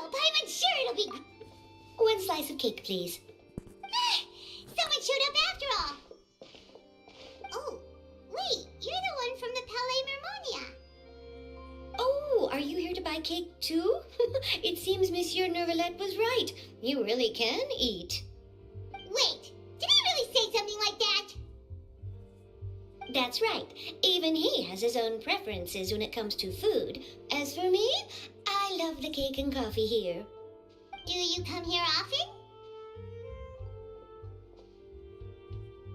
Usually every day. Every day? It's It's part of my daily schedule, apart from work. I shall have my cake and coffee. Then what if someone told you one day that this place would be closing soon, and you wouldn't get to eat cake here anymore? What would you think? But why would it close? Well, Paimon doesn't know either, but maybe the waters will rise tomorrow. You know, like in the prophecy. Oh, the prophecy. To be honest, I haven't paid much attention to that. No, still, even if there'd be no more cake tomorrow, that wouldn't keep me from having some today. No, it's the same for eating in general. You might not be able to eat tomorrow, but if you can do so today, then you should carry on. That's what people call living, you know.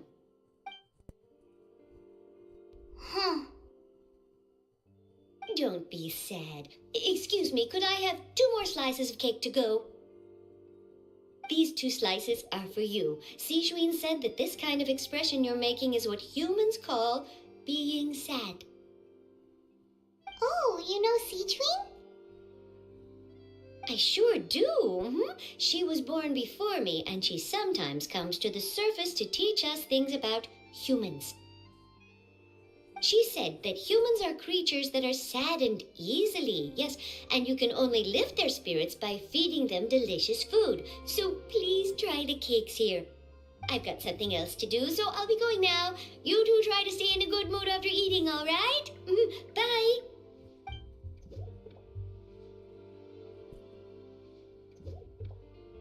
And there she goes. All right, let's dig in. I'm sure this cake will be delicious.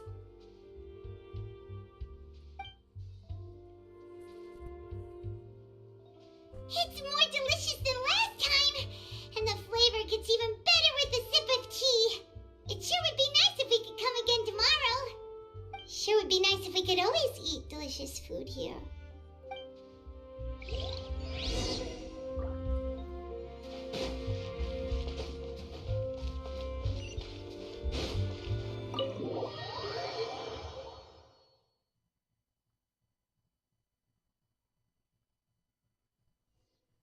Oh, we're near the Seabird office. Let's go look for Charlotte and have a chat.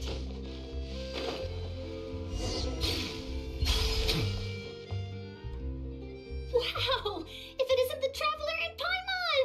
Oh, have you seen the article I wrote about you? Ha! You've got some nerve. You just used us to make some quick mora. Oh, you needn't worry about that. I heard that you were in Poisson some time back, so I sent you a letter to discuss just that. It appears you didn't receive it, though. It's all right, though. I've set aside the amount intended for you. I've even set the table with some food. Really? Oh, you're the best! You're almost a little too easy to win over, Paimon. If I were a journalist with ulterior motives, you'd be in trouble now, you know. Oh, Paimon knows you're not like that. Still, what brings you here all of a sudden? Were you looking for me? When Mona mentioned you, we thought of coming to see you at work. I see. It seems you've already bumped into Mona here in Fontaine. So she mentioned me? What did she say? She said that you're a real daredevil of a journalist. Nice. In which case, can this daredevil journalist dare to request an exclusive interview with the legendary Traveler and Paimon? Huh? So your article in the paper today doesn't count? Oh, of course it doesn't. That was more like live photography. What I'd like to do is dive deeper and ask you to talk about the things you've seen and experienced. Yeah, are we even qualified enough? Why not? If I say you're worth an interview, then you're worth it. But not right now, of course. I'll need a few days to prepare. Oh, in that case, we'll just chat when you have the time then? Oh, so that's a yes? Ooh, splendid! I'll tell the editor-in-chief immediately. I'll have to apply for lighting, a venue, some props, and... Whew, so much to get done now. Talk to you later. Wait, Charlotte, Paimon's still got a question for you. And what's that? If, just for example, Fontaine were to be flooded tomorrow, what would you do today? prophecy you're talking about, isn't it? I mean, I do hear about it often, but I never once thought that the day could be tomorrow. If you're seriously asking, then I might try and think of a way to leave Fontaine. Oh, but I'm still a journalist first and foremost. That means I have a duty to be reporting from the scene. And secondly, I wouldn't forsake my homeland that easily. From what I've seen, most people don't know what they'd do should the worst come to pass. In truth, it might be better just to behave like normal rather than worry over such an end. So in all likelihood, I'd probably still be prepping at the office for that interview of ours. I know what you're thinking. That sounds a bit sad, but I've always believed that it's best to do what you enjoy. Just think about it. If this nation really were to be suddenly destroyed tomorrow, but I still successfully finish an exclusive interview with a truly unique person, then the story I would wind up writing would truly be timeless. And then do you know what I'd do? Well, I'd write that story, send it for printing, and use messenger pigeons to get copies out to the various nations as soon as possible. I'm not a dreamer, nor am I a workaholic, but I do love my job, and I'd be proud of leaving such an article behind. I guess you could say that I was born to be a journalist. But anyway, that's my answer. And on that note, I'll get back to my preparations. That's so nice. All of a sudden, Paimon actually kinda envies her. Anyway, let's go and take a look at the sea, shall we?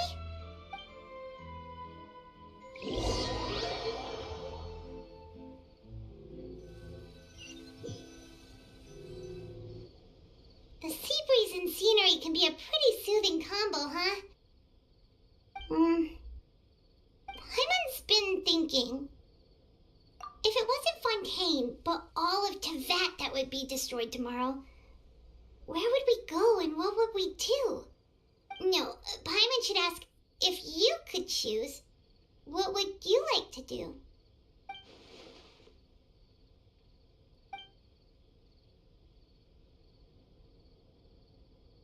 We've always been moving to the next destination, so we haven't spent much time thinking about these kinds of things. We didn't have to either, with us always being on the road and whatnot. You mean, still traveling? Huh. Wait, isn't that what we've always been doing?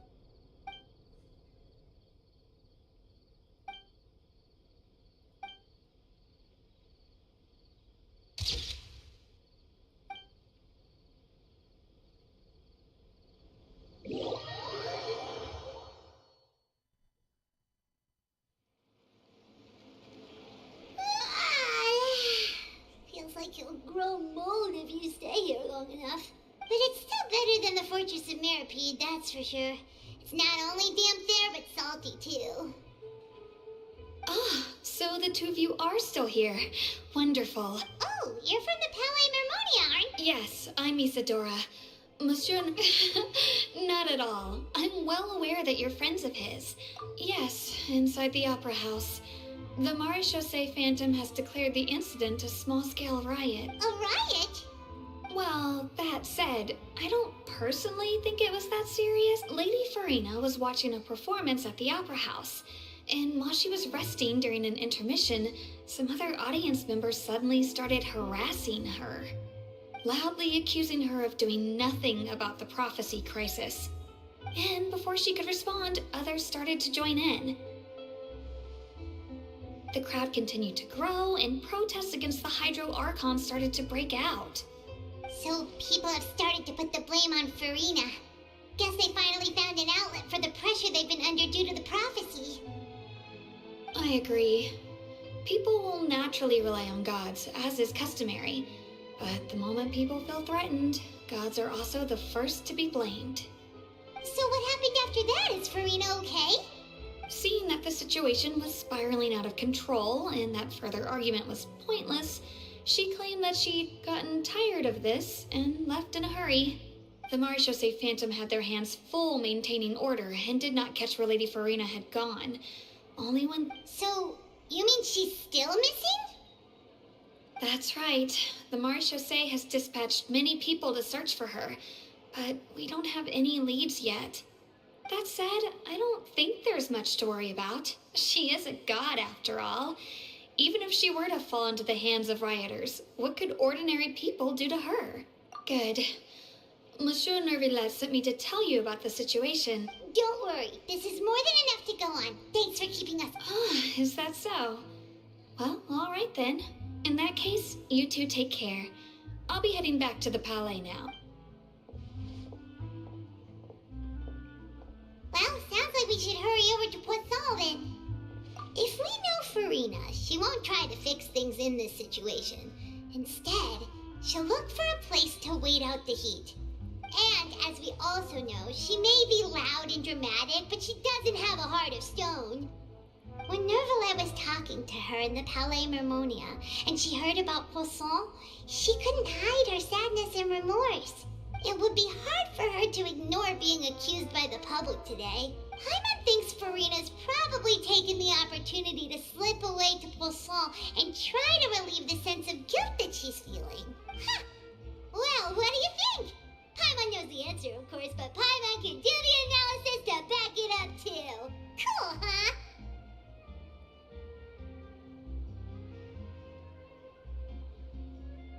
In that case, there's not a moment to lose.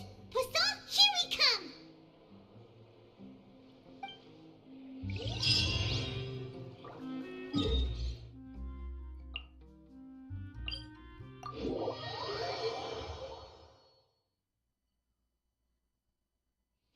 This place looks Could Farina really be here?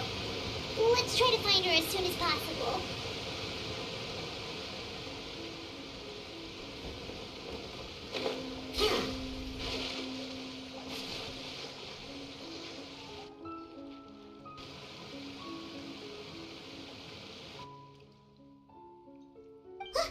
That's Farina, right over there.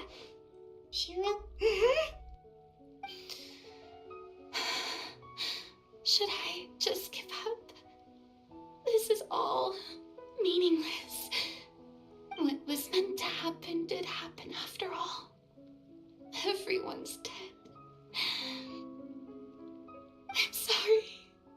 I am so sorry. Give up, Farina. There's no point in holding out. I'm sorry. But what can I even do other than to repeat meaningless apologies over and over? Who's that? Don't worry, Farina. It's just us.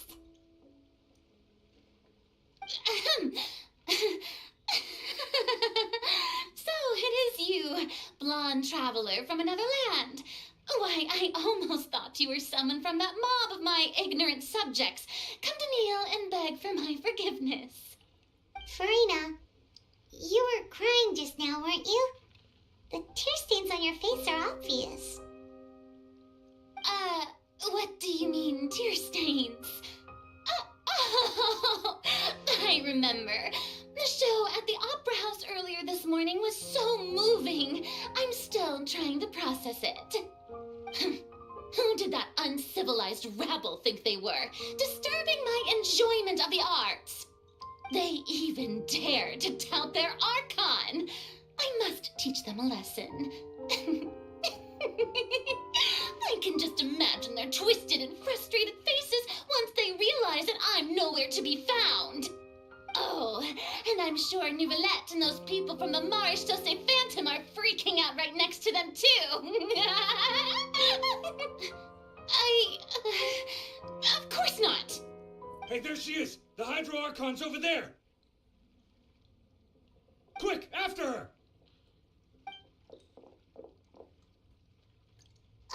Farina, those people seem to be after you. They are? They're just some rabid fans who want to cut the line because they haven't been able to meet me in person, aren't they? That's against the rules. I can't let them get their way. Farina just ran off. Quick, we have to catch up with her.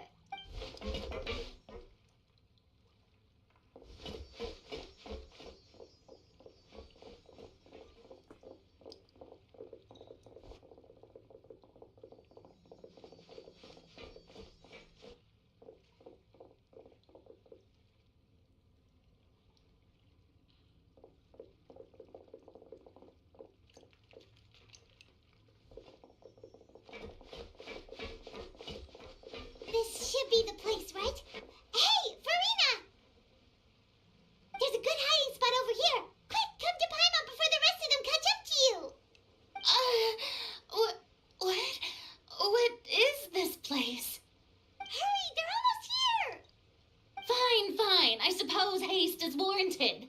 Lead the way.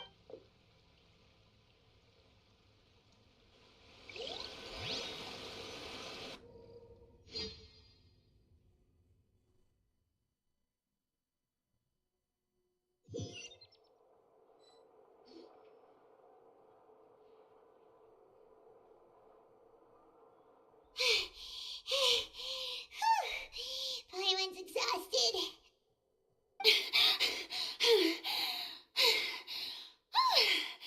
I'm so tired. No, I mean, I merely gave in to the sheer enthusiasm they displayed. You're right. Yep, that's a good girl.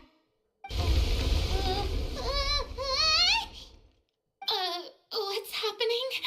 The ground's shaking. Yeah, a quake of this kind preceded the flooding in Poisson, didn't it? It can't be. It's happening again. Well, there's no need to worry too much about that. Novelette's made some emergency plans, so the evacuation should go a lot smoother this time. Yeah, I hope you're right. But the people of Poisson, they've already...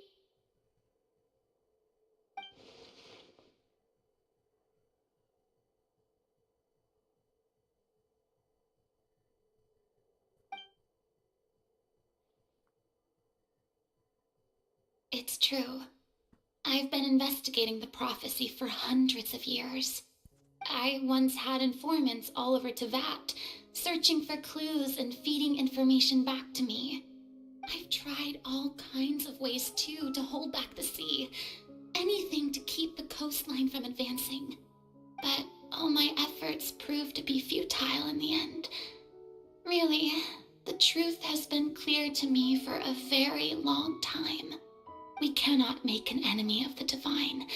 No matter what we do, the will of the heavenly principles will have its way, and the prophecy shall be fulfilled. Give up. I do love the sound of that phrase. It would mean finally coming to terms with fate, but also for me to finally be free. Indeed, I've thought about giving up so many times, especially after we almost lost Poisson. Fate is really unreasonable, isn't it? It has no heart and obeys no rules. The prophecy has only just started to come true, and so many people have already lost their lives. But just now, it all became clear to me. I still don't have the right to come to terms with fate on behalf of everyone else. As long as the final moment hasn't come, it's still not too late. Don't worry. I will keep hope alive for everyone until the very end. Well, that's enough for now.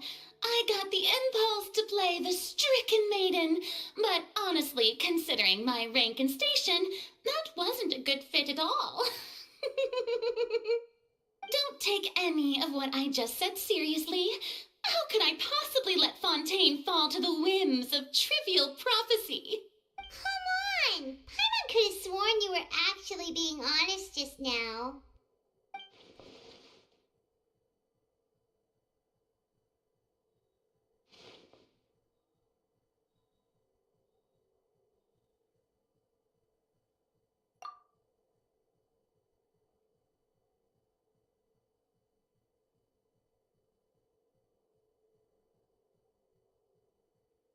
Share my burden.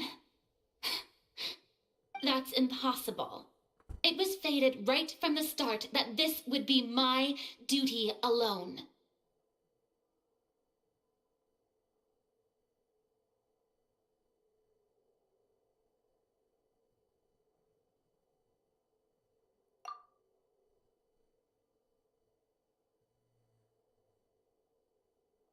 A witness. Yes, I've heard that you came to Tevat from beyond the stars, yes. In other words, you never belonged here. And if Tevat is, in its entirety, a show on a stage, then you're just a spectator, aren't you? If that's the case...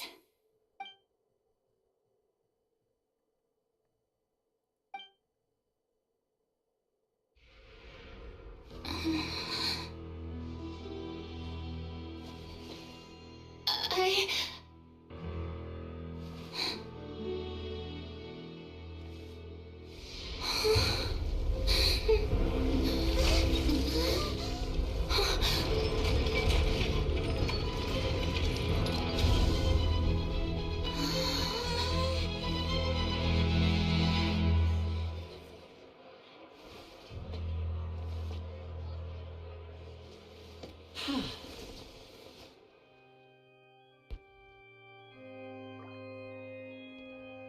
Ladies and gentlemen, this concludes my opening performance.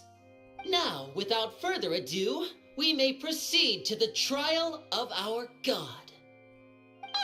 So this is what it is. Yes, you deserve praise for the effort you took to raise the dramatic stakes.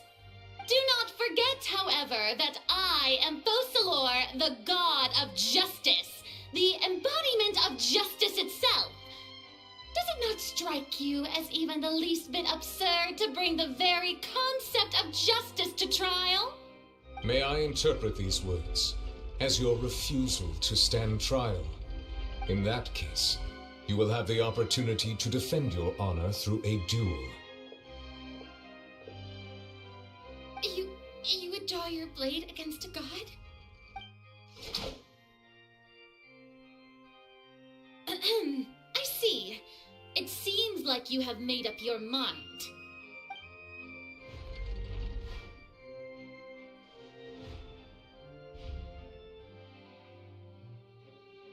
Paimon can't believe it. She just surrendered. What the heck is going on? Did I just see an Archon surrender to a human? Wow, how utterly humiliating. Lady Farina, what is the meaning of this? It would seem that there has been a misunderstanding. To be clear, the raising of both hands is not always an indication of surrender. Looking for excuses again, huh? I raised my hands just now to indicate my acceptance of the trial. No duel shall be necessary. I will admit that I've been running away for a long time. I'm sorry, everyone. I was unable to protect the people of Poisson. It is my duty to stand trial for my crimes. You are not the only ones to be disappointed in me. I, too, am exceedingly disappointed in myself. But now, it is time for the Hydro Archon to show you her courage and resolve. I, Farina, will use this trial to show the world the true meaning of justice. This time, I will protect you. Applaud and rejoice. One of the most outrageous and fantastical arcs known to the opera epiclese is now unfolding before your eyes. Mark my words, this shall be one of the most exhilarating and brilliant shows ever to grace the stage of Fontaine. The trial of the Hydro Archon, Fosalor, will now begin! Woohoo! Oh, now we're making history. Why does it feel like Farina just took over the whole thing? Like, come on! Didn't she just get forced to stand trial for her crimes? Also, even though she's still acting super dramatic, she is taking this seriously this time, right? All right, then. Who will be my opponent in this trial? The court asks the prosecutor to please take the stand. Is that so? Very well. Then please speak, witness of Tivat, my accuser and fated opponent.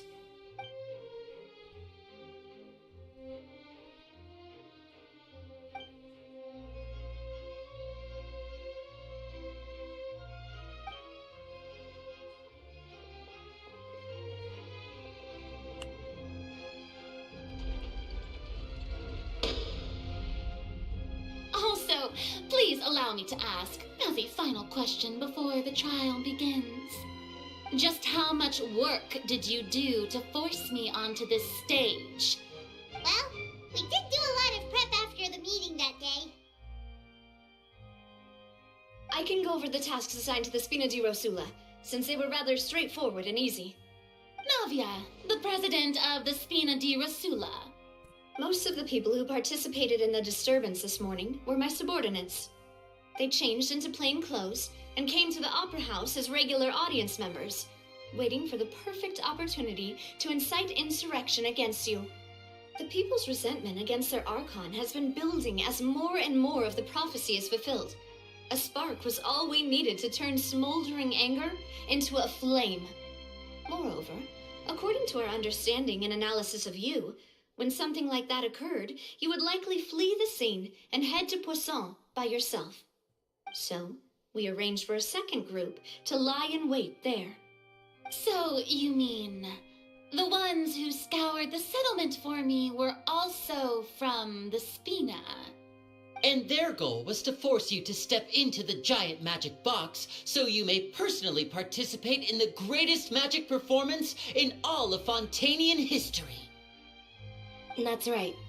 That house was a magic box, rather than someone's residence.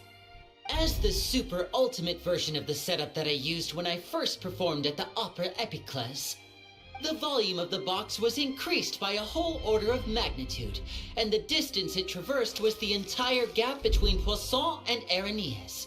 Its cargo, of course, was an Archon instead of a human. My thanks, Farina. Without your help, we could never have pulled off such an extraordinary performance. You're welcome? Of course, this performance was only made possible with Father's support. The House of the Hearth spent a massive amount of labor in Mora to pull this off. We had to select a location, construct the giant magic box, dig a tunnel, and open up a path through the water. It was a lot of work for all of us. So, in other words, the earthquake that we felt within the giant magic box was just a normal tremor from the transportation of the whole house? That's right. It wasn't a sign of another disaster to come. Then, I can guess Nervilette and Cloran's parts. You gathered a crowd, prepared a stage, and made sure that the champion duelist would be immediately ready for a fight. Also that as soon as I appeared on the stage, the trial may commence without a hitch. Am I right? Yes, that is correct. Well, Clorand, I must commend you for your courage. Only the most outstanding champion duelist in all of Fontaine would accept a duel with an Archon without flinching. Thank you. As for you, Traveler, I suppose your role was to keep me distracted with conversation once you found me in Poisson. You'd make sure that I didn't notice anything amiss before revealing yourself as my prosecutor once we'd arrived onto the stage. Oh?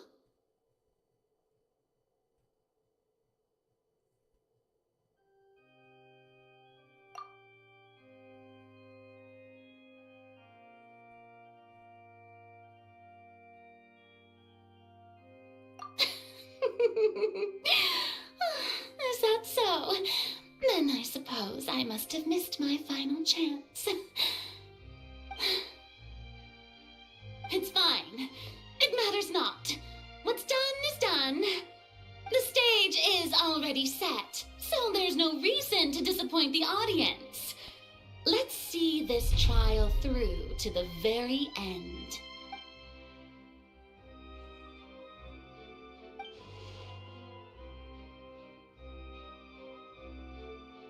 Madam Prosecutor, please allow me to pass this along. This is a document that Miss Charlotte applied for and received permission to share with you during the trial. According to her, it should speed up the proceedings. Huh? Charlotte wanted to give us something? Oh, so she's here too! Hey, Charlotte! Oh, let Paimon see. Isn't this the exclusive interview that she did with us before? So she's already finished it, huh? Wait, then that means this document is a perfect timeline of everything that's happened ever since we stepped foot in Fontaine!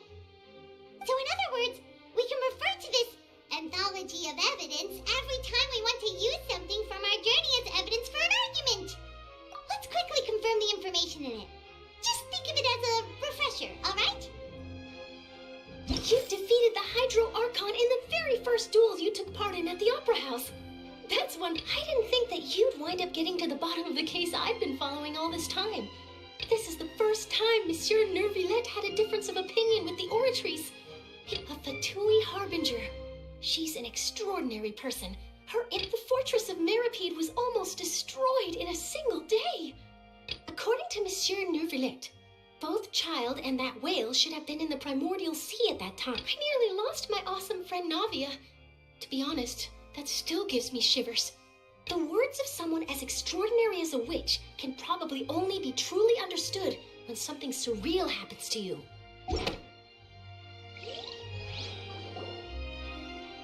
The prosecution and the defense are both in position. The trial shall now begin. Oh, come on, Nervillette. There's no need to repeat. Just fast forward to the part where the prosecution lays out my offenses. Of course, it is only natural for humans to struggle to understand the actions of a god. However, you will need more than that to convict me of a crime. That's true, but my charge here is unrelated to your conduct as an Archon. Instead, I would like to charge you as a fraud who's never been the Archon in the first place. Wait, what was that? Lady Verina's a fraud? Hey, I came here thinking that we were going to try the Hydro Archon for forsaking our duty, but did I hear that right? She's not our Archon at all? Charge accepted. Lady Farina, do you plead guilty to the charge? Lady Farina. I plead not guilty. How can I be guilty? There is no way that I, Focalor, otherwise known as Farina de Fontaine, a member of the Seven and the Regina of all waters, kindreds, peoples, and laws of Fontaine, could be anything other than your true Archon. Yeah, even though Lady Farina can be rather eccentric, isn't it going too far to doubt her very identity? Yeah, I've never questioned her identity either. Sure, Lady Farina can be super irresponsible, but what grounds does that prosecutor have to make such a huge claim? I have cause to believe that common sense will prevail in this case. Many of the members of the audience have known me as the Hydro Archon ever since they were born. There would be no fooling their memory. See? Even the Oratrice has decided to show me its favor. Are you sure you want to commit to a charge that will never be upheld? If you wish to drop the case, I can promise you as the God of Justice that you will not have to face trial for making a false accusation. We will treat everything that's happened as a dramatic spectacle and move on with our lives. What do you say to that? Huh. An argument with near impossible odds, huh? We have to not only refute Farina's claims, but also overturn the long-held beliefs of the people. Well, I tried to give you the chance to surrender. If you must persist, then let me ask. If you believe I'm not the Archon, then what manner of being do you think I am? And if I was not the Archon, then how did I manage to live for over 500 years?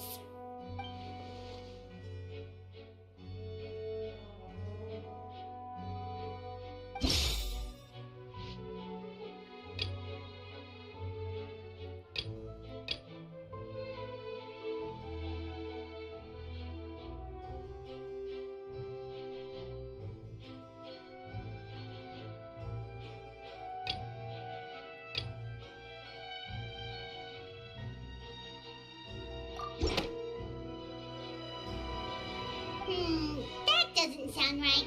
Paimon...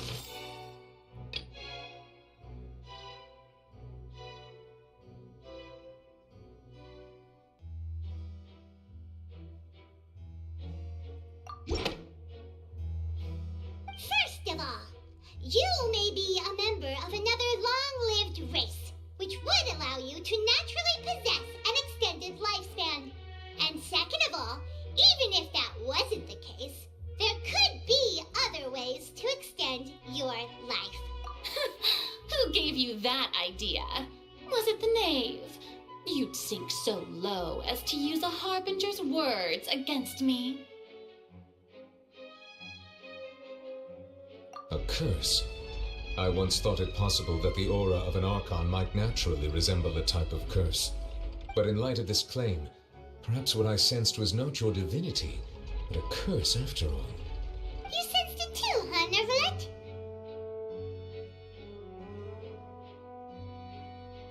Lady Farina is actually a human? Well, it is true that it's extremely difficult to tell humans and gods apart just by looking at them. It's not impossible.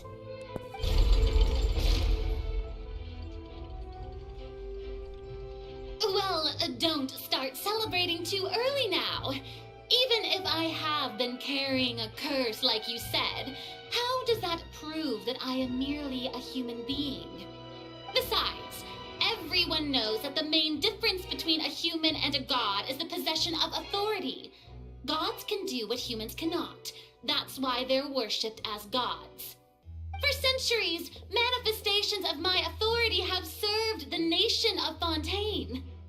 One need only to turn their eyes towards the Oratrice Mécanique d'Analyse Cardinal in this very opera house, or consider the endemitium that is used in every aspect of life.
That doesn't...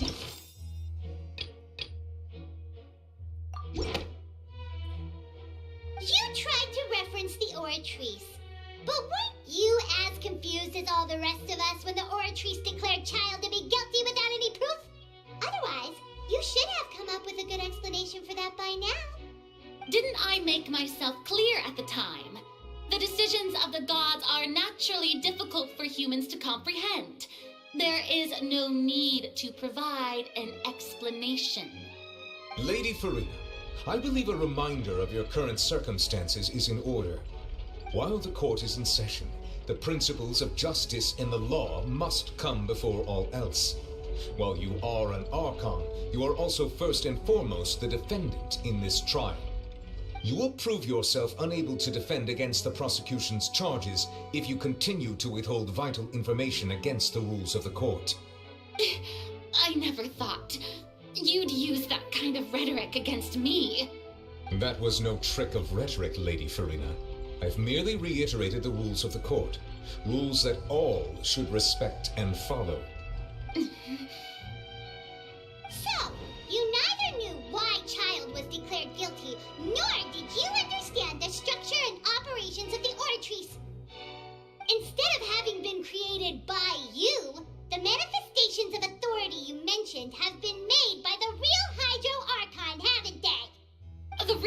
Hydro Archon. Well, now you're really losing me. It is true that I did not know why the Oratrice gave out a guilty verdict that day.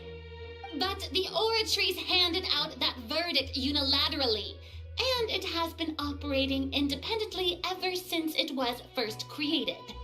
You can't argue that just because a divine creation is flawed, that the god behind it must also be no god at all. She's still throwing out all kinds of excuses. Seems like she's confident that we won't be able to produce proof that she has no power over the Oratrice. My power as an Archon. There are many ordinary citizens in the audience. How can I just carelessly demonstrate the formidable power of an Archon? If that poses a concern, I'm prepared to extend my protection to the audience. You don't need to go that far.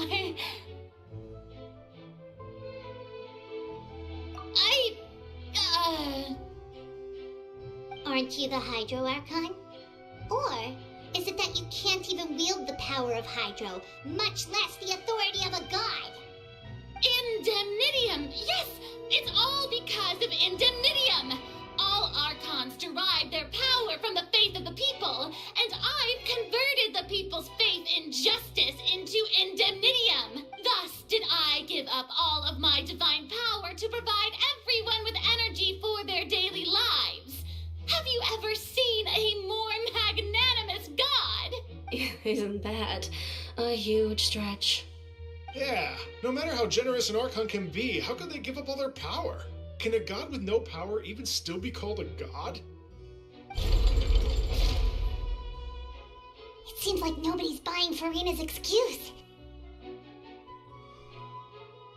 Hey, come now, everyone. Please don't stare at me as if I was a liar. I'm still the same Farina you knew, right? The one that you loved. Shouldn't you want to believe in me? Please? You've got to believe me. If what the prosecutor said is true, she really has committed a grave offense. Did she deceive all of us? And all of our parents and grandparents too? And then all of our ancestors? Ever since they were born? Enough. That's enough. Tell me then, if I'm not the real Hydro Archon, then who is? If you have no evidence of another Hydro Archon's existence, nor can you find anyone who can back up their claim to be such, then what grounds have you to say that I'm not actually the real deal? Wow, she came up with yet another argument.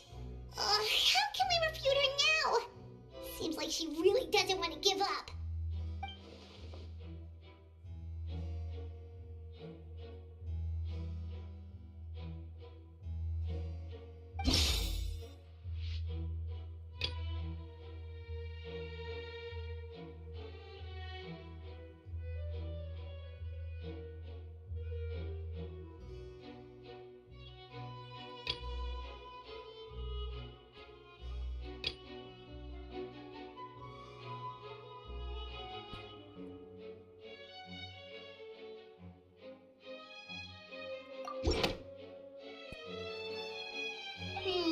That doesn't...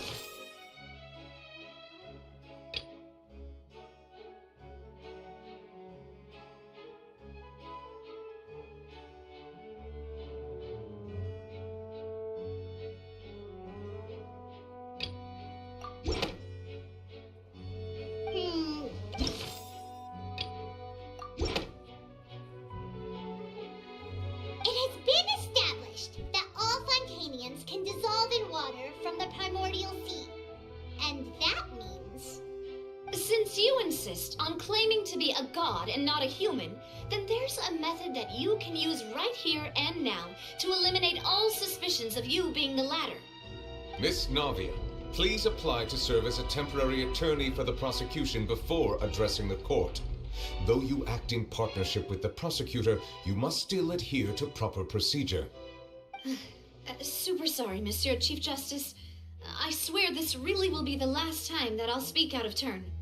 Now, I've brought some seawater from Poisson. As everyone knows, a massive flood struck the area not long ago, taking many lives, including those of some of my closest friends. So, Miss Farina, would you dare to touch some of the seawater? If we are to believe that you are indeed the real Hydro Archon, touching this seawater would have no effect on you. All it should do is strengthen your case. But if you don't dare to touch it, then we would have basically proved the reverse. Oh, and I must remind you that after the disaster at Poisson, nobody wants to see any more people dissolve. I do hope you'll act prudently and choose the simpler path of admitting guilt. Navia from the Spina di Rasula. The Spina has governed Poisson for many years. I guess her suggestion is valid. If Lady Farina is indeed just a human, she's probably Fontainian like all the rest of us. Would she really dare to try?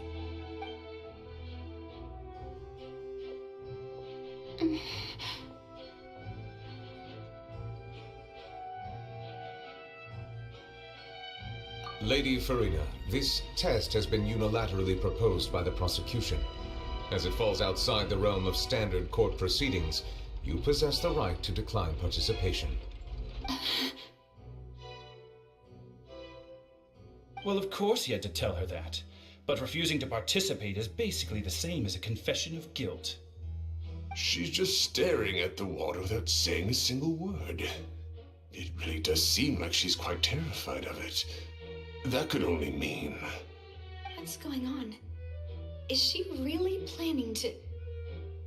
that's not what we thought she would... Due to the inherent risk of the test, Lady Farina, you may... Hey!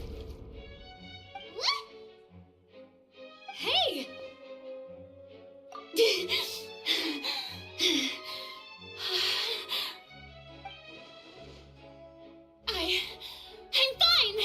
Look at me, everyone! My hand is still... Will you believe me now? I really am your Archon!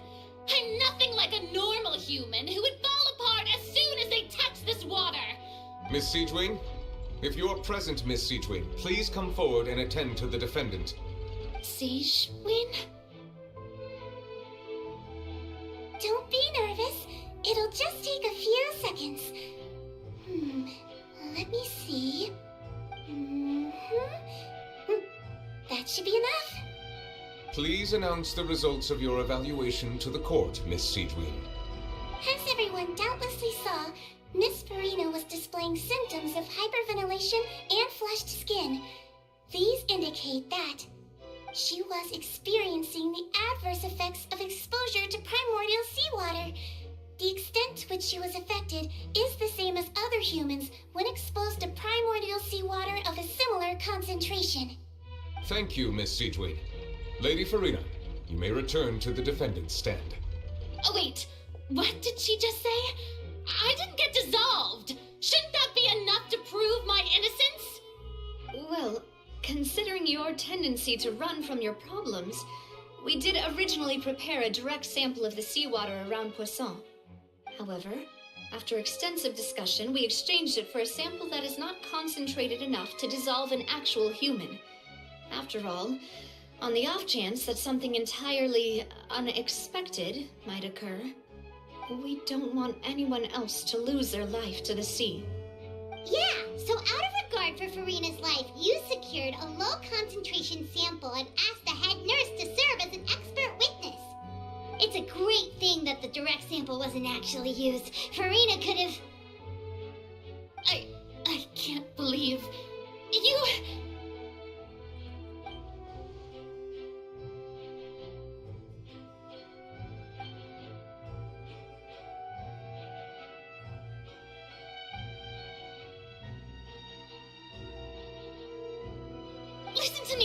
Listen to me, everyone.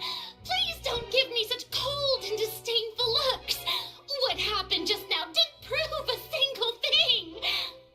Think about it. How can you conclusively prove that an Archon can't also be affected by the primordial seawater? Also, if I was really just a human, why would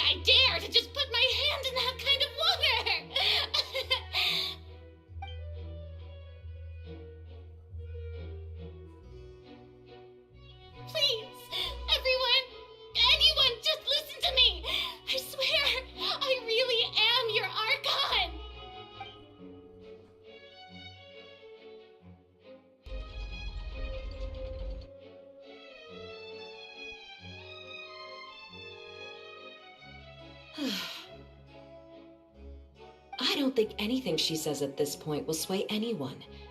The odds are just too stacked against her now. With all the things that have been said, Paimon doesn't think there's any way left for Farina to win. I believe the time for arguments and presentation of evidence has come to an end. If there are no objections, we will move on to the final judgment.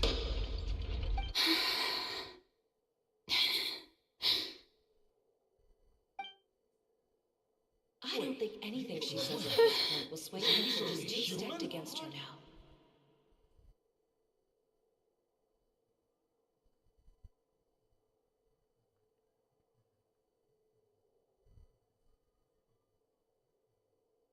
In my capacity as Chief Justice, I shall now render judgment on Farina's misrepresentation of herself as the Archon of Fontaine. As a human who knowingly deceived her fellow citizens, Farina is guilty.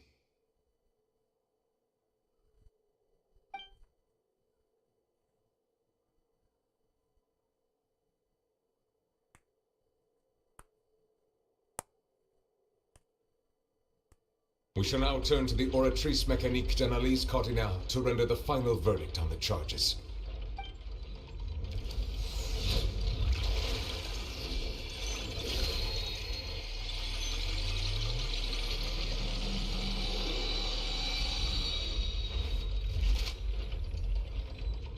According to the judgment of the Oratrice Mécanique d'Analyse Cardinale, Farina is... Well, what's wrong? What's the Oratrice's verdict? No, the Oratrice also displays a guilty verdict. Isn't that correct then? However, the exact wording of the verdict is thus: the Hydro Archon, guilty, to be punished via the death sentence. The death sentence? That's actually one of the available sentences? I've always thought that it was just a myth. The one and only time the death sentence has been handed out at the court, and it's been given to the very person we've worshipped as the god of justice? What an unexpected twist. Farina's been sentenced to death by the Oratrice? We just wanted to use the trial to show her the seriousness of things so she'd tell us the truth. How did things escalate this quickly? This outcome is indeed quite strange. According to Fontaine's current definitions of justice, as well as its recommendations for criminal sentences, is this sentence really appropriate for the crimes that have been committed? Yeah! Even Fauché wasn't sentenced to death by the Oratrice. You know, the real evil mastermind behind the serial disappearances case. Indeed. Not only is Farina's sentence overly excessive, the very point of our trial today was also to prove that Farina has never been the Hydro Archon in the first place. But now, the Oratrice seems to have deliberately invoked the title of the Hydro Archon. What does this mean?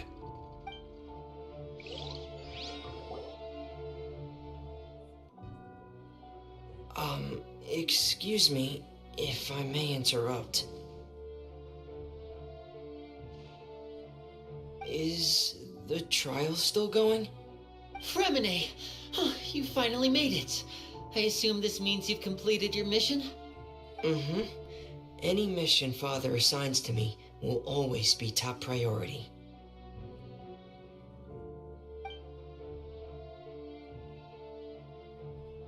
Is that the first prophecy slate? Huh. So the knave privately arranged for Fremine to try and find the missing slate. I looked everywhere and finally found it at the bottom of the sea. It took me a long time to get around some dangerous stretches of water. But has the trial already concluded? Then doesn't that mean I've come too late? Oh no. Thank you for your hard work, Mr. Fremine. Please allow me to review the record left on the slate. Traveler, I believe that you have already seen the other existing slates, and would like you to come here and confirm their contents.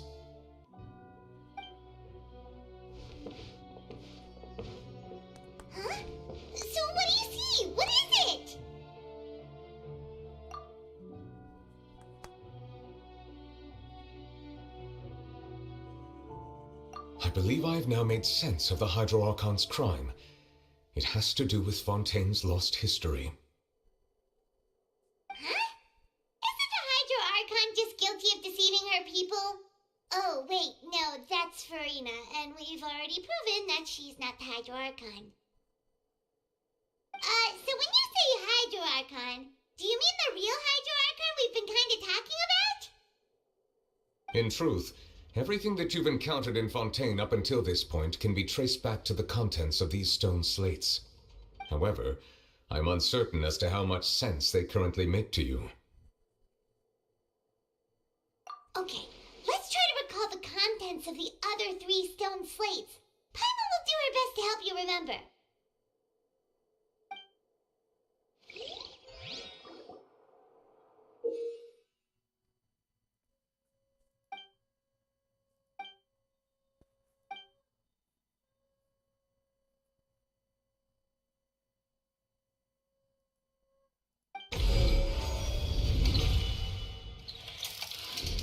The first stone slate describes what you just said.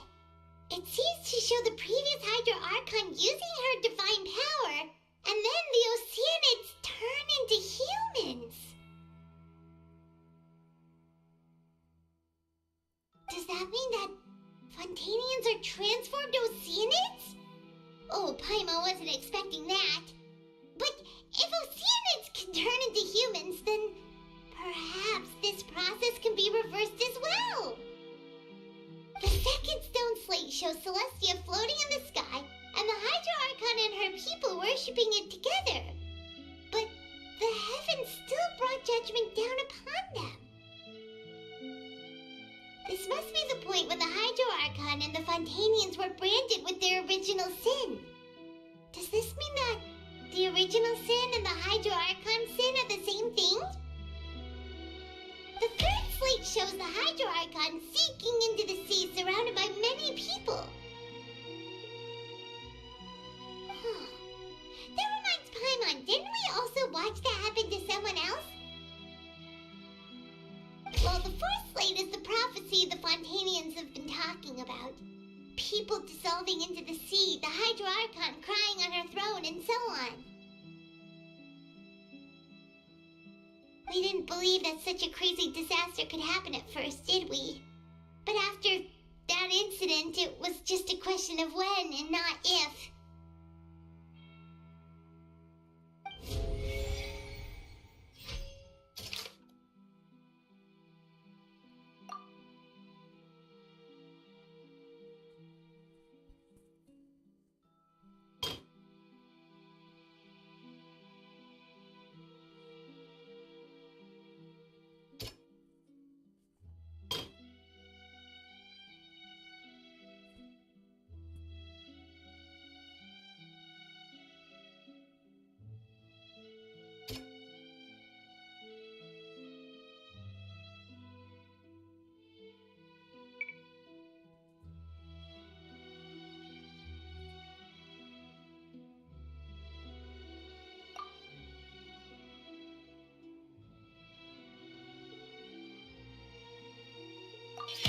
We know from the case of the serial disappearances of young women that Fontainians can be dissolved in primordial seawater. And the first stone slate tells us that long ago the Hydro Archon used her power to turn Oceanids into humans. This might be the reason that Fontainians can dissolve.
Perhaps what is about to take place has all happened before. The true sin of the Hydro Archon that Nervilette mentioned, and the original sin cast down on the people of Fontaine by Celestia, as recorded on the stone slates.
That doesn't sound quite right.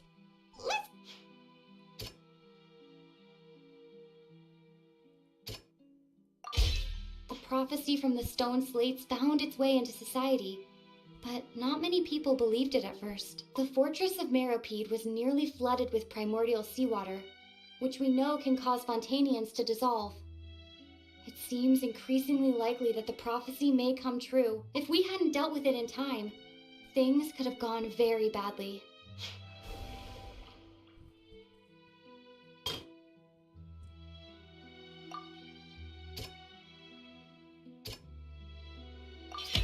It's not as simple as falling into the sea. When Navia fell into the sea, her consciousness was subjected to judgment. The stone slates show the people gathered around the Hydro Archon in the sea.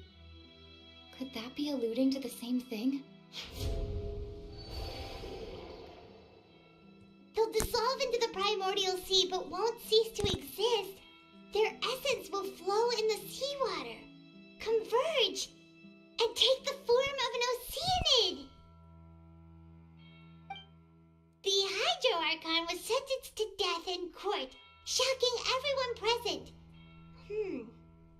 Perhaps this means that her sin was actually Fontaine's original sin. Navia fell into the water inside those ruins, and she nearly dissolved. She was surrounded by the people of Poisson in a court within her consciousness, and was forced to take part in a trial meant to make her stay. The eruption of the primordial sea at the fortress of Meropide was the surest sign that the prophecy was about to come to pass no matter what. The prophecy's contents can all be verified by recent events. If we combine what we know together, loads of truths should come to light.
let's hear them.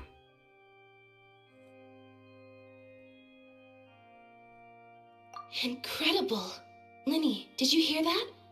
We're not real humans.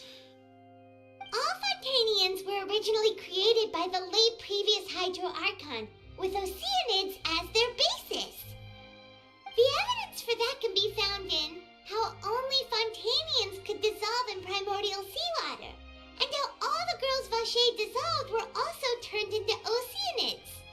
Oh, and according to Navia, when she was about to get dissolved, she also saw everyone gathered around for a trial, all of them in the shape of Oceanids. Indeed. Yeah, and it follows from the content of the first slate that she probably anchored Celestia by creating humans without prior permission. That could also explain why the Oratrice judged the Hydro Archon to be guilty. It's to account for that ancient sin. The Hydro Archon's true sin was creating us?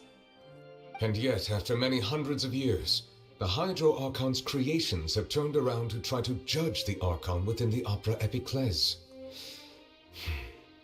The twists of history are often the most unexpected of all. Yeah, isn't the image here just like when Navia fell into the sea? So wouldn't it be trying to show the image of the Hydro Archon also falling into the sea once the prophecy has been fulfilled in the fourth slate? In the end, the people will all be dissolved into the waters, and only the Hydro Archon will remain weeping on her throne. Only then will the sins of the people of Fontaine be washed away.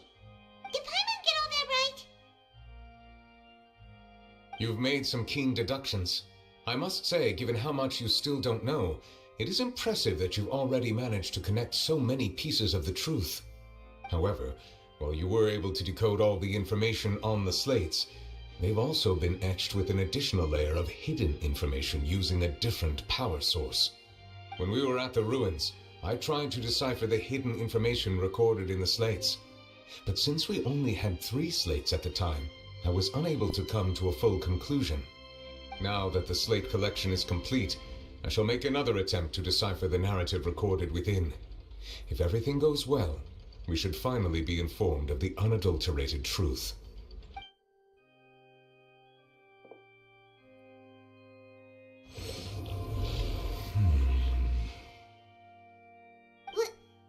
Well? Did you get it? I believe I should share this truth not only with you, but with all the people of Fontaine as well. I will try to briefly summarize it for you.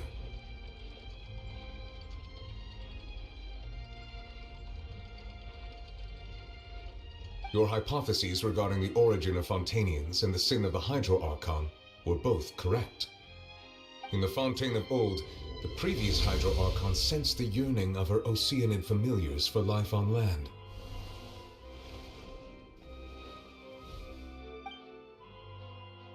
The Oceanids were enamored with the beauty and romanticism of human beings, and wishing to have those experiences for themselves, expressed to the Hydro Archon their desire to become of a similar kind. However, even though water as an element is intricately linked with the power of life, the Hydro Archon, as one of the 7, did not possess the authority to create a new form of human life. Not one to give in, she eventually found a way to create permanent humanoid bodies for her familiars by appropriating the power of this planet's primordial sea. She poured primordial seawater into the Oceanids' blood vessels, creating humanoid mimics in the process. But if Fontainians were to ever come into direct contact with water from the primordial sea, the power within their bodies would escape these artificial restraints and return to the sea. As a result, their forms would collapse, and they would be reverted to their original forms as Oceanids. Of course, the Hydro Archon never received permission from the heavenly principles to create a new human race. And thus, the Hydro Archon and all of her creations came to shoulder the original sin of appropriating the power of the primordial sea. That is the true history of how the people of Fontaine first came into being. So We were all Oceanids before we turned into human beings? That's way too much information for me. I think I'm just going to pretend that I never heard a single thing. Wait, but if that's the truth, we can't let the Hydro Archon be sentenced to death. After all, her only sin was creating us. This really might be too much information for your regular Fontanian, but it does answer a lot of our questions. Alas, your hypothesis regarding the third and fourth stone slates was inaccurate. The slates' respective positions are, in fact, correct. A key point of the visual on the third slate is how all the individuals depicted in the water are humans rather than Oceanids. They have not been dissolved, which implies that the water depicted in this slate is not water from the primordial sea. The nation of Fontaine is the nation of Hydro, as well as the nation of Trials and Justice. Instead of being the literal element, the water in the scene symbolizes judgment and justice. You may also recall Navia's experience. When she fell into the sea, her consciousness was surrounded by that of many others who intended to hold a trial to determine her fate. Therefore, the meaning of the third slate is that the people of Fontaine shall try the Hydro Archon at the court of justice. Yes, it refers to our present situation. I think I'm following now. So, what you're saying is, even though we decided to put on this trial to avoid fulfilling the prophecy, in truth, everything we've done has happened exactly as the prophecy foretold. So now, it seems, we're the ones making sure it comes true. What should we do? Huh. No matter what, the prophecy will be fulfilled. Is this what it feels like to be a prisoner of fate? If that's the case, does that mean the scene in the fourth slate will also be fulfilled soon? Traveler, I would like to point out another small fallacy in your deductions. About the fourth slate, you probably thought that the eruption of primordial seawater beneath the fortress of Meripede served as the surest sign that the prophecy was about to come to pass, yes? However, I believe that rather than being a sure sign, that eruption could in fact only be a small warning of something far worse to come. As for the root cause of the catastrophe, I believe you've already encountered it once before.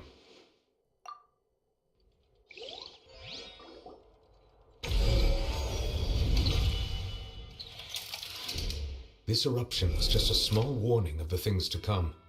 We must find the root cause of the disaster.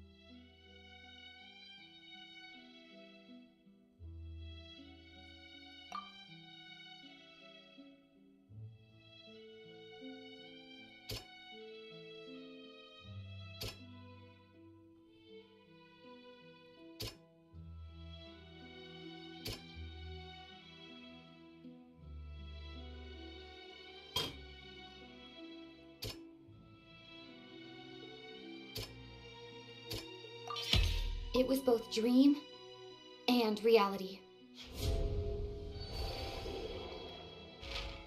If we're talking about a true culprit, that can only be that thing inside the primordial sea, right? The truth, the original sin, the trial, and the root cause of the disaster.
So we've met it at last. I understand very well why it has chosen to make an appearance here. That whale does not belong to Tevat. It is a monster that has traversed the stars, weeping all the while. It has been greedily consuming the energy from the planet's primordial sea, using it to grow. That is the main cause for the rising sea levels. And once it has finished consuming all of the energy contained within the sea, its next step will be... You said that when the Hydro Archon first created Fontanians out of Oceanids, she filled their blood vessels with primordial seawater. Precisely. That whale finds the blood of Fontanians nigh impossible to resist. Therefore, when it left the primordial sea, it decided to make its next stop a packed opera house full of food. Food in the form of Fontanians. We just barely managed to push it back, right? In that case, won't it come back to target the people again once it's managed to recover its strength? That is correct. Indeed, it is more accurate to say that we should thank that Harbinger for buying us some time. Without him, the whale would have likely come onto land far sooner. From the way he looked, he must have been fighting the creature for quite a long time. That battle maniac. We've always known that he had a special connection with that whale, but we definitely didn't expect it to help us out like this. Anyway, now that we know that this whale is the actual cause of the disaster recorded in the prophecy, all we need to do to stop the prophecy would be to find a way to beat it up, right? It is too late. It had already absorbed too much of the primordial sea's energy before we could notice it. At this point, it has become practically integrated with the sea itself. Even if the entirety of Tevat were to be destroyed, it could still survive and swim off towards some other world. That's not something I will accept. We've already done everything we can, and we even found the true culprit. We've come so far. You can't just tell me that the last hurdle is some impossible foe. That's just not fair. Indeed, that's not how a grand performance should end. I'll fight it to the end, no matter what. So the prophecy will be fulfilled no matter what, huh?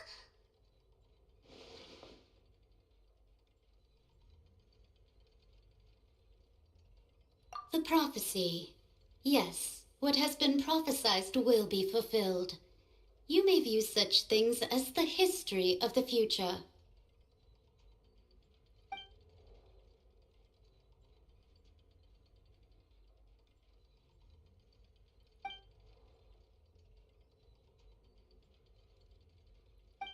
Just as prophecies are usually only the future as seen from the perspectives of the gods, could things be happening in hidden corners where the gods' gaze does not fall?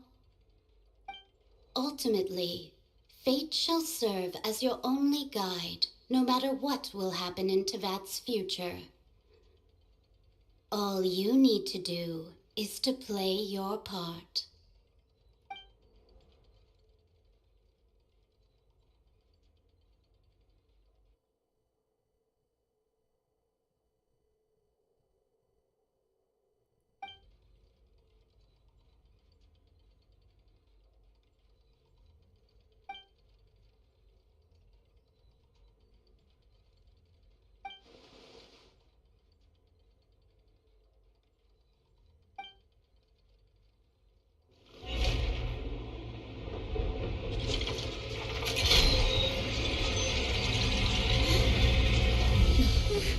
What's happening with the oratories?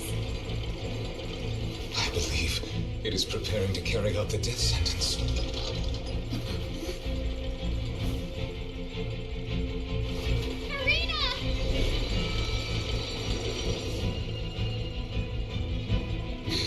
No, I still need answers.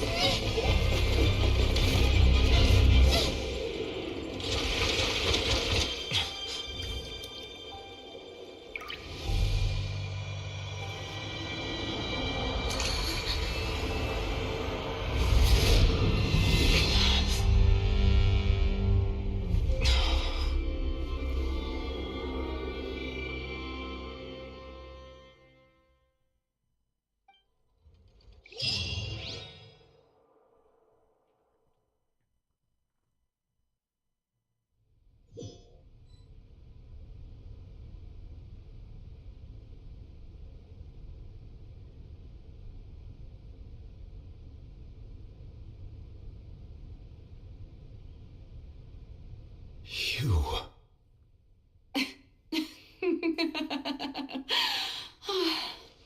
Sorry.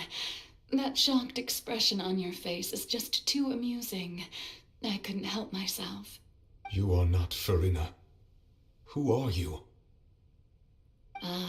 The sweet sound of bewilderment. Marvelous. A sure sign that my attempt to deceive everyone was a resounding success.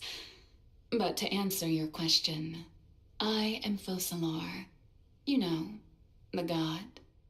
Focalor? Why did you deceive us? Oh, that wasn't my goal, of course. Goodness, no.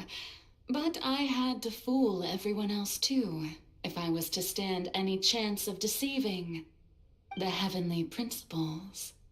Deceiving the heavenly principles? It's all because of that pernicious prophecy. Dreadful, wasn't it? Everyone doomed to dissolve. Fontaine condemned to be flooded.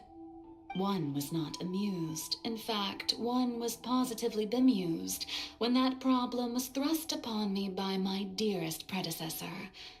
That's the former Hydro Archon Egeria for the uninitiated. It hardly gets more disastrous than a preordained national catastrophe, now does it? She knew full well that the prophecy would surely come to pass. And as one of the seven, she also knew full well that one defies the heavenly principles at one's peril.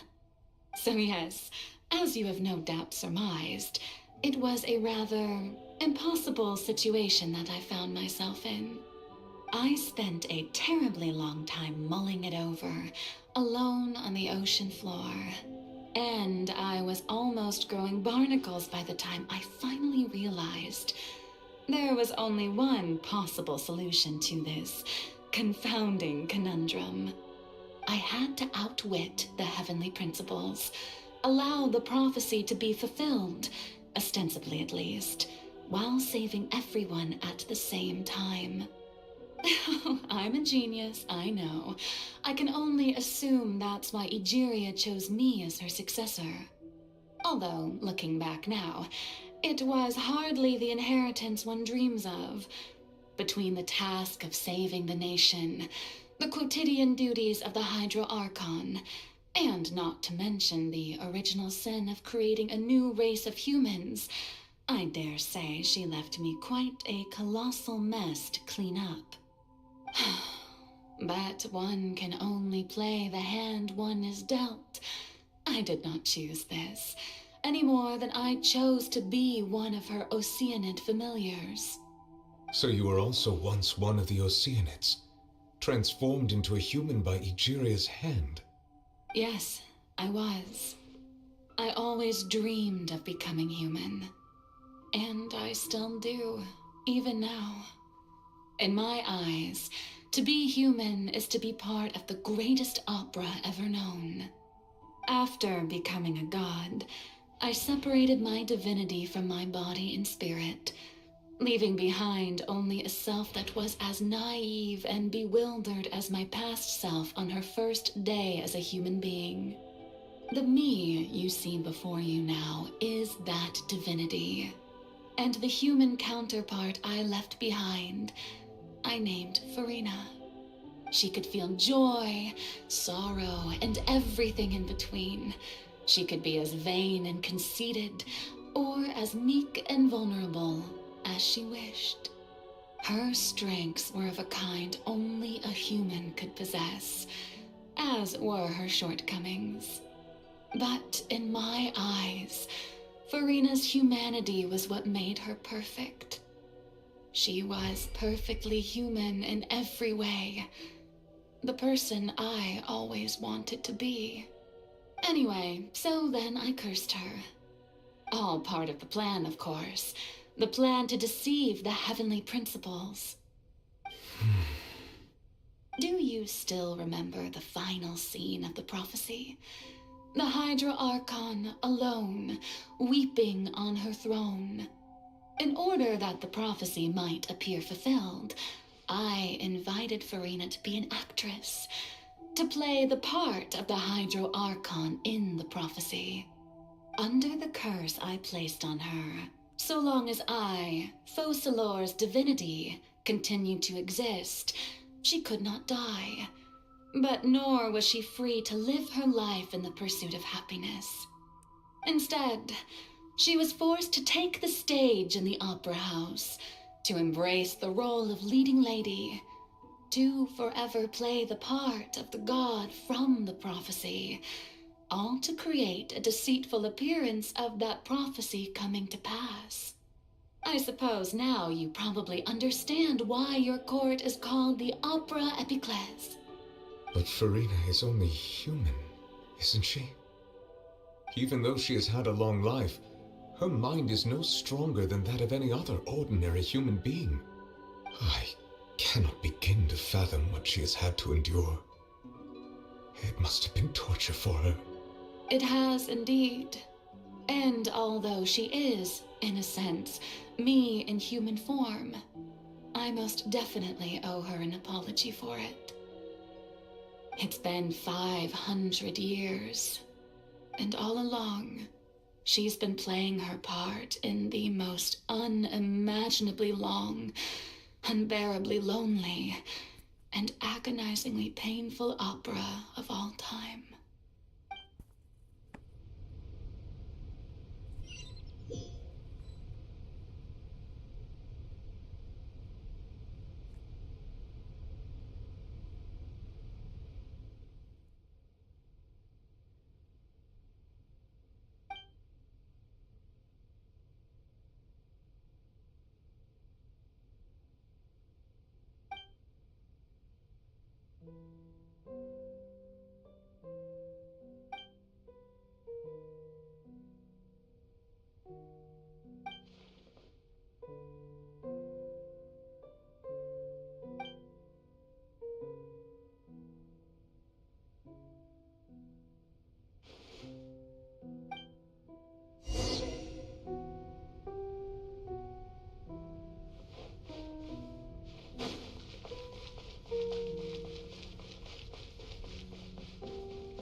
Oh, who permitted you to come onto the stage? Now, I understand your admiration for my august self, but I must ask you to keep to the rules. All right. It is not my intent to reprimand you. There is no need to state your name. Just be off with you. Do not distract me from my performance.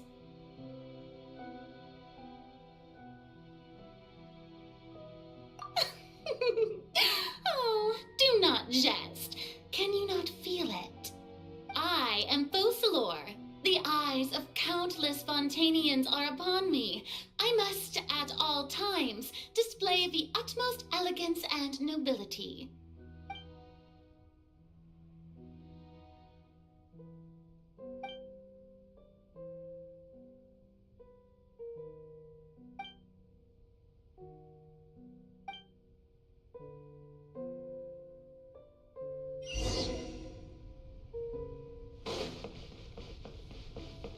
Dear audience, the performance is experiencing a technical difficulty, but worry not. The guards shall resolve it soon.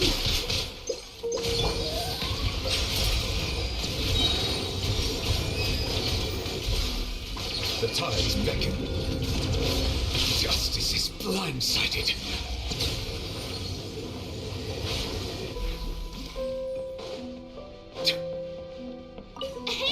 What gives? The audience is still watching me, you know. Guards? Wait, where are the guards? Guards!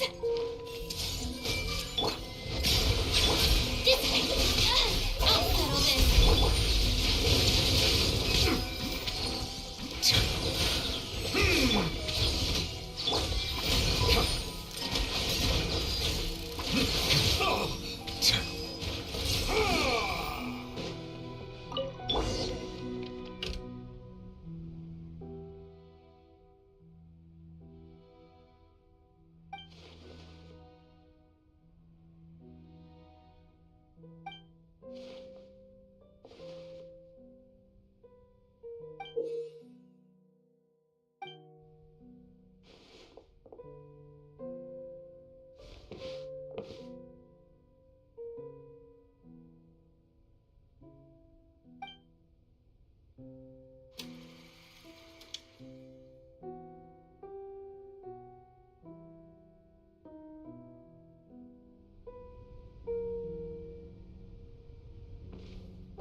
Farina.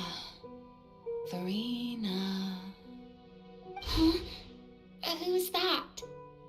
Who's calling me? Where are you? Be not nervous. Be not afraid. I am before you. Wait a moment.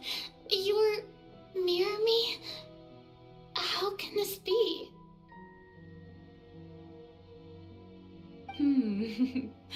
Mirror you, huh?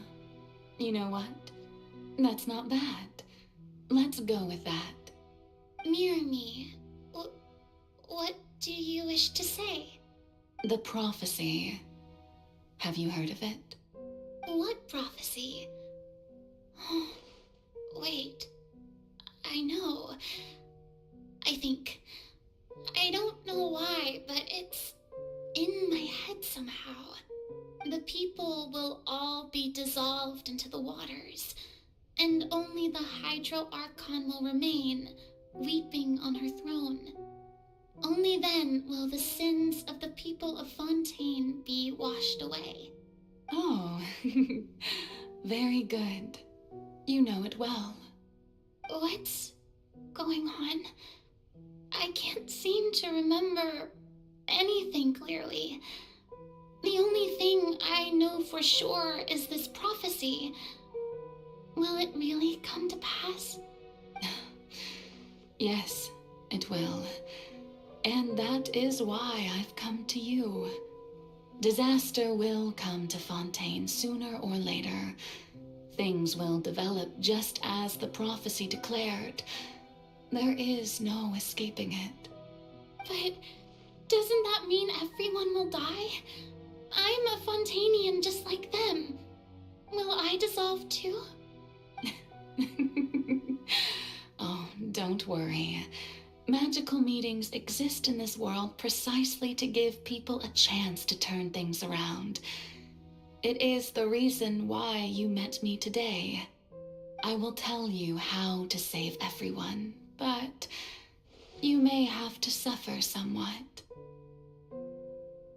Oh, so there's still hope after all. Goodness, you frightened me. You spoke so much and with so much certainty. As for the suffering, well, I will admit that the first thing that came to mind was, why do I have to be the one to suffer? But if the prophecy will come true, I'll also die anyway, right? So if I've already met you as my magical meeting in this world, if there were scales, with all the people of Fontaine on one side and my pain on the other, is it not obvious where the scales should tilt? You truly are the perfect human, my ideal. I suppose this would also be the justice that belongs to you. Huh? Don't worry, it's nothing. Listen well. Fontaine has just lost its Hydro Archon. I need you to play a role, that of the new Archon. Play as a god? That's right. You must begin a never-ending masquerade.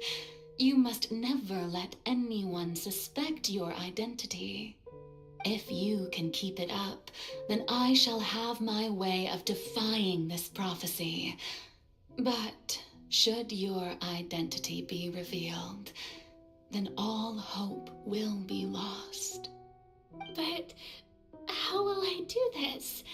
A human assuming the role of a god without being exposed. Don't worry. What you must do is not to turn yourself into a real god. You simply need to play the role of a god as humans imagine them to be. Being a human yourself, I'm sure you already know what such an entity would be like. Remember, your true challenge will not be pursuing divinity, but contending against humanity. I'm still not sure I understand, but so how long am I going to have to play this role? To accomplish this mission, you will have to stay on the stage for many, but I promise you, all will eventually end in a magnificent and dramatic trial, and everyone will be saved. A trial? Huh. How exciting.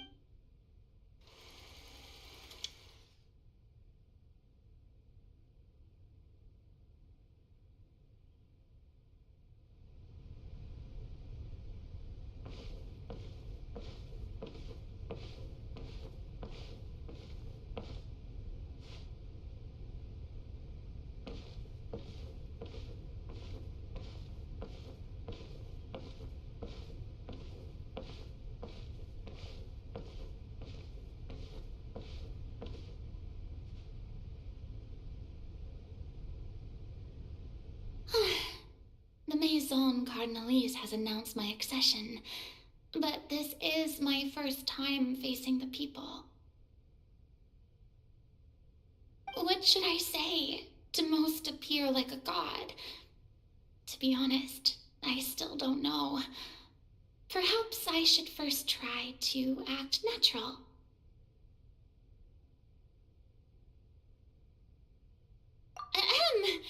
Ladies and gentlemen, good evening, and welcome to the Opera Epiclese. I'm sure you've all heard about how, in truth, I know little about becoming a nation's new god, but it will be my honor to guide you all as the god Focalor, the god of justice. Once again, thank you all for coming. If you should have any questions or suggestions, please send them to the Maison Cardinalise. This should do it. I thought I might stammer, but thankfully, I was able to convey my thoughts just fine. That's the new Hydro Archon. Is this some kind of joke by the Maison? I would have thought that a being that surpasses humanity would be... Hey, did you hear that? She even told us to send her suggestions there at the... Shouldn't gods be all-powerful? She's being so modest. If you ask me, perhaps the succession didn't actually happen. She might... Wait, what's going on? Why is everyone suspecting me of being a fake? Oh, this is bad. If I get exposed here, there'll be no saving the people from the prophecy. Right. Myrmi said that I just need to play the role of a god as humans imagine them to be. Calm down, Farina. Think. What? Assertive, with a strong sense of presence. One who can dispel all...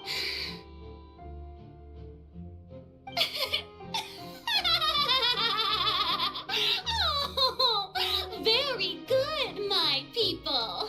Only ones such as you are deserving of my rule. Now, I was wondering if some weak puppet were to one day come onto the stage. Well, it seems that you would all see right through them. Having passed my test, you may consider my previous act a door gift of sorts. I thought it was a debut that suited the atmosphere. Now then, let us be reintroduced. Ah, so that was just a performance. How could I have forgotten that we were inside an opera house? Her personality? It's quite shocking, to be honest, but I suppose it's a better look than before. Such a fascinating and bold deity. How wonderful. Our future may yet be bright after all. It seems I've turned them around. Best follow this flow and restart my accession speech. My dear people, whether you acknowledge me or not, whether you trust me or nay, I say to you, keep faith in your ardor for justice. We have heard it said that this nation's sins can no longer be washed away. Well, I say that justice is most No, this won't work. They'll suspect me again. I must play the role that they want me to play. The scales of justice should not weigh heavy in the hands of its God. May law be the prayer on our lips. May judgment be our worship. Let us light the fires, and there is no trouble in this world that justice cannot solve.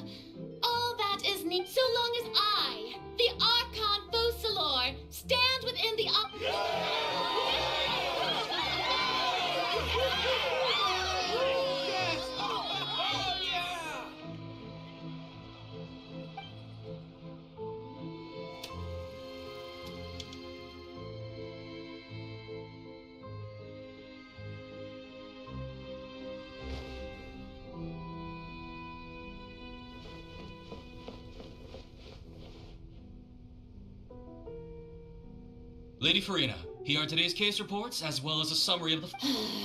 Come now, was I not just at... Besides, none of these trials were the one that I'm looking for. If I may be so impertinent, what kind of trial are you truly looking forward to? A magnificent, dramatic, and wondrous trial. A trial to end all things. That's true, I fear I lack the ability to grasp your divine thought, Lady Archon. No need for fright, and do not take what I said before too seriously. Go now, do your duties. The trial I await. It will come one day.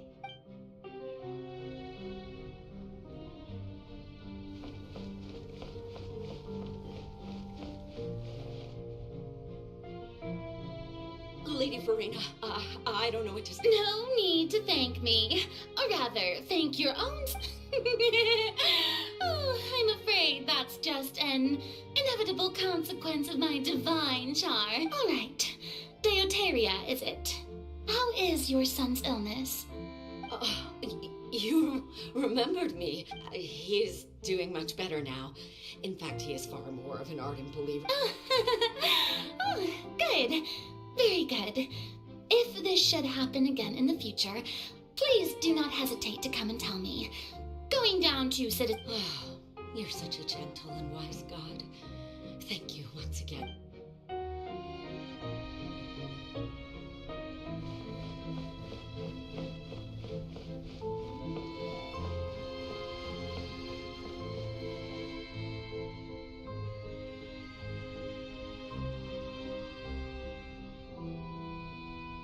Lady Farina, here are the latest hydrological reports. As for the specific parameters you asked to take note of... I see. It's as I thought, then. As your god, I did all manner of signs indicate that the prophecy will well, as I understand it, the Fontaine... Really? Have they found anything? I'm afraid that they haven't found... Is that so? Well...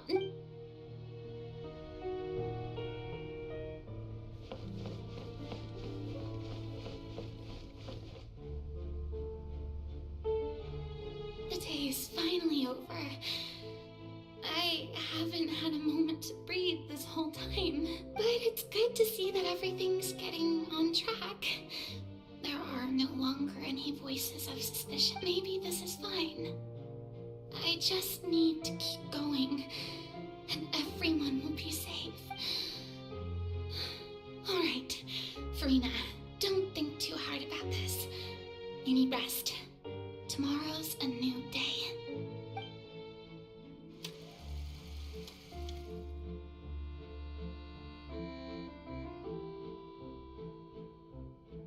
Lady Farina, here are the new trial reports for the late... They'll be... Lady Farina, I've waited... Indeed, my dear, loyal citizen. This joyous Lady Farina, we're detecting significant hydrological... Understood. Keep monitoring. Keep me informed should anything come up at the Institute.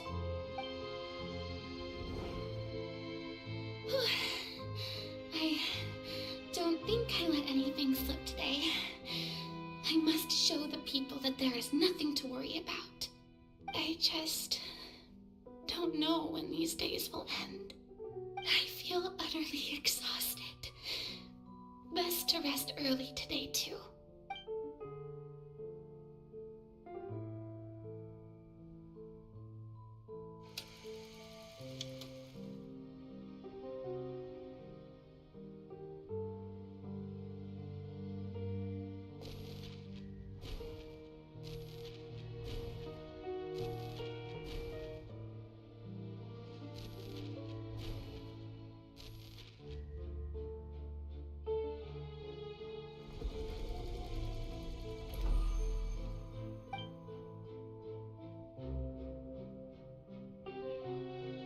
Lady Farina, it's like a dream. I've heard that the first member of our family who was honored to receive an audience with you was Madame Dion.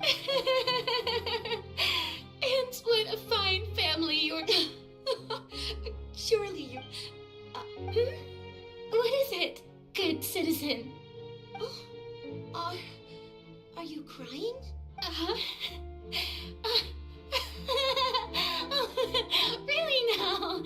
I didn't even notice. This must be the overflow of hydro from my person. Well, can't quite help being the god who's... No wonder. No wonder. A manifestation of your power, then. Oh, Archon, I am...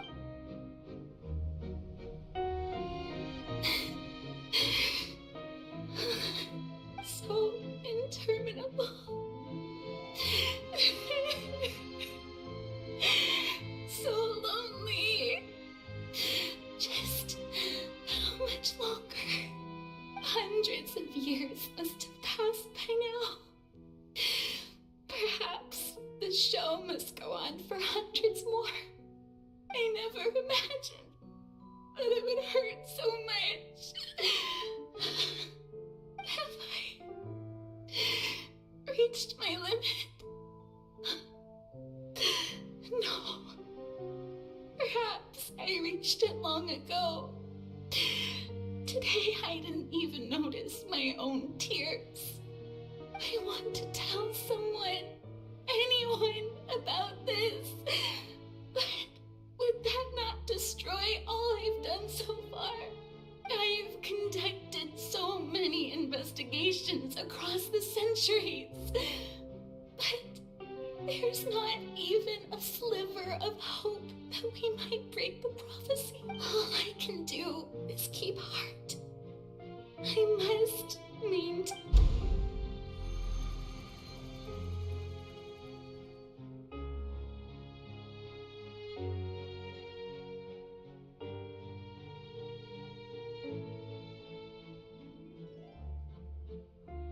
Farina, you don't have to shoulder this burden alone. Although I don't know what you might be keeping from everyone, your people are more than willing to share your burden with you.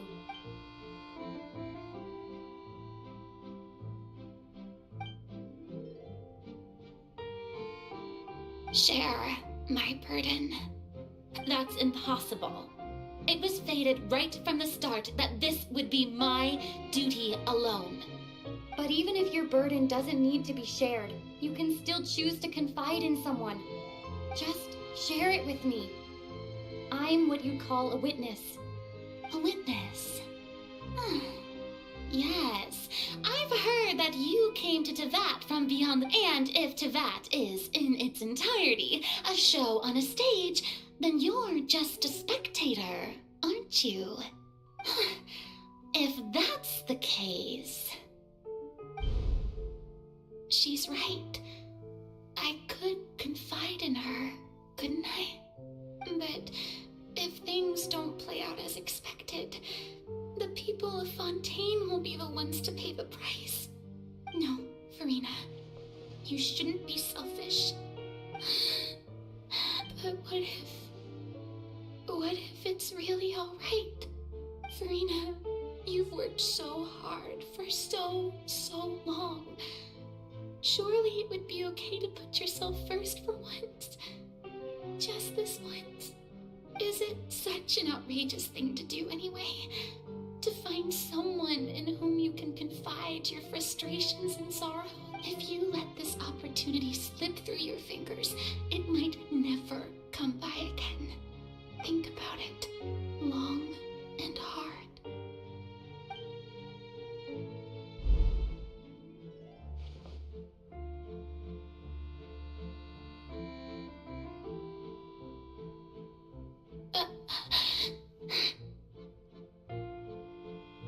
No, I have nothing to say. I am Farina, the Archon of all you need to do, dear spectator, is to witness my performance until...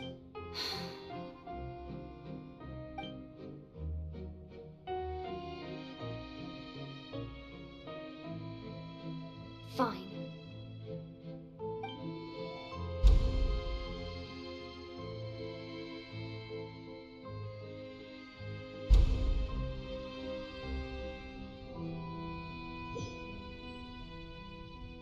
So even Farina doesn't know the truth? You've never once let her in on the full plan? Yes, it had to be done.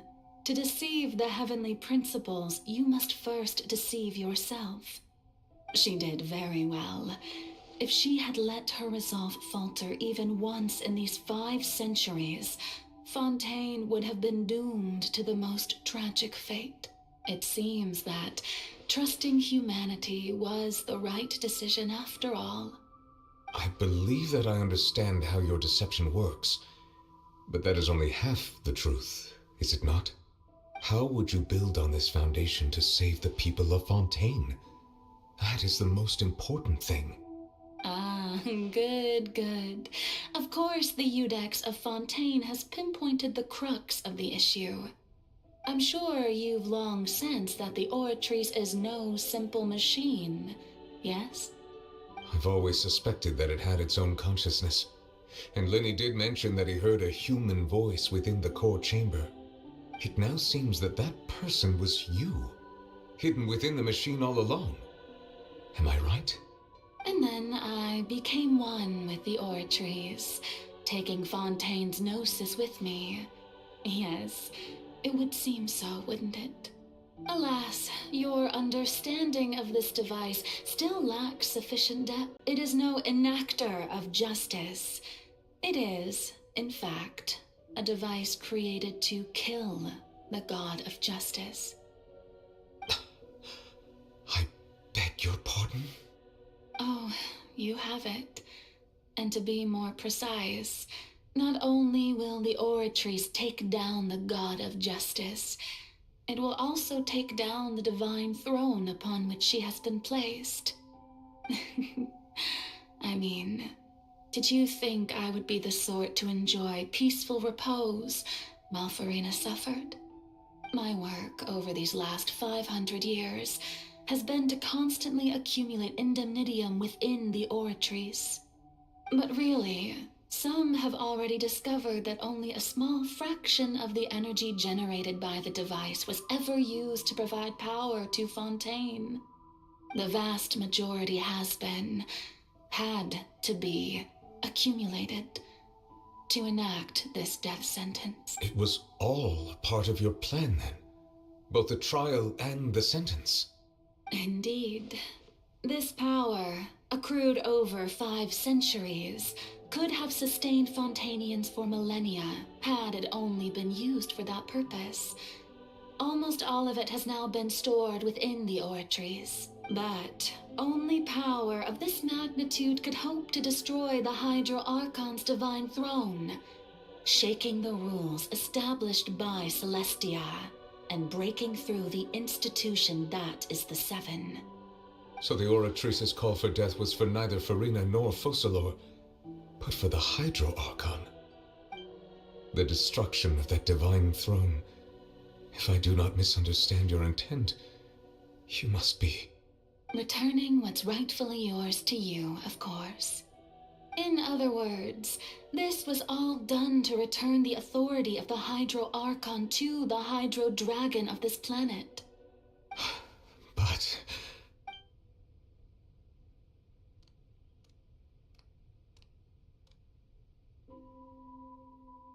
Oh, what? Getting sad again, are we? The authority of the ancient dragons shall soon be yours once more, O Hydro Dragon Sovereign. And this is the face you make.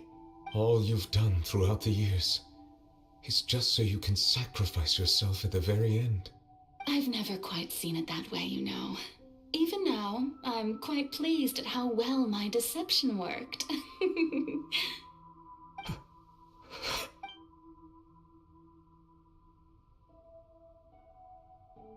Hydro Dragon, don't cry. I must say, had it been within my rights, I would have loved to judge the heavenly principles themselves. Were they not guilty of essentially the same crime? Egeria stole the power of the primordial sea, and the heavenly principles stole the power you ancient dragons possessed. I, for my part, am the god of justice. And is it not just that your original powers should be returned to you? Speaking of justice, I have always believed that justice lies in the process of pursuing human existence itself. So, if the theft of the primordial sea's might was Fontaine's original sin, then, leaving matters of procedural right and wrong aside, the descent of the Fontainians as humans and their right to exist in this world would be Fontaine's original justice.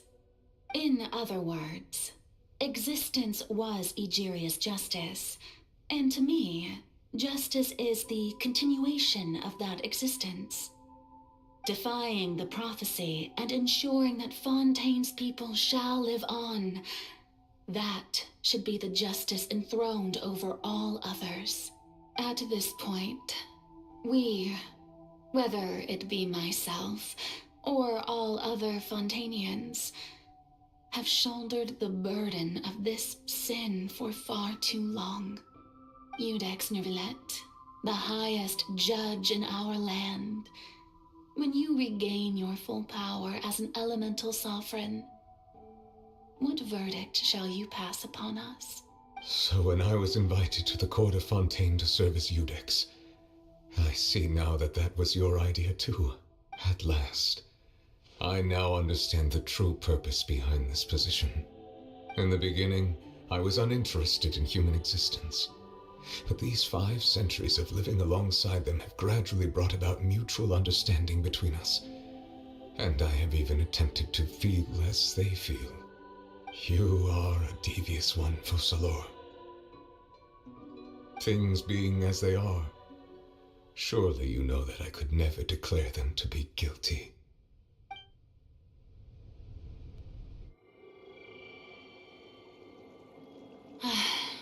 The hour of my execution is almost here. For the sinner, the curtain call has come. I know I may not sound it, but faced with death, I find myself a little afraid. Perhaps this is one thing both gods and humans have in common.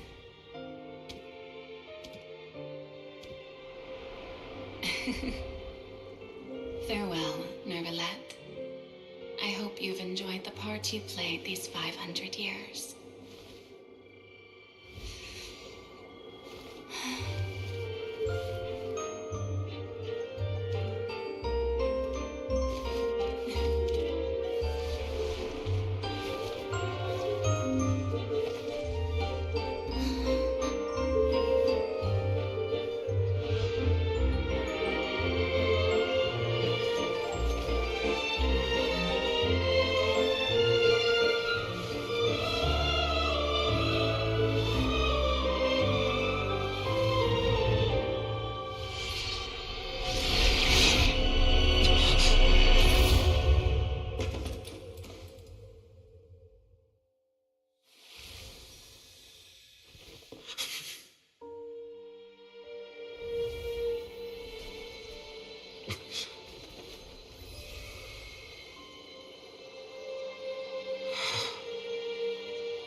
Iudex Nervillet, hereby declare, people of Fontaine, your sins are forgiven.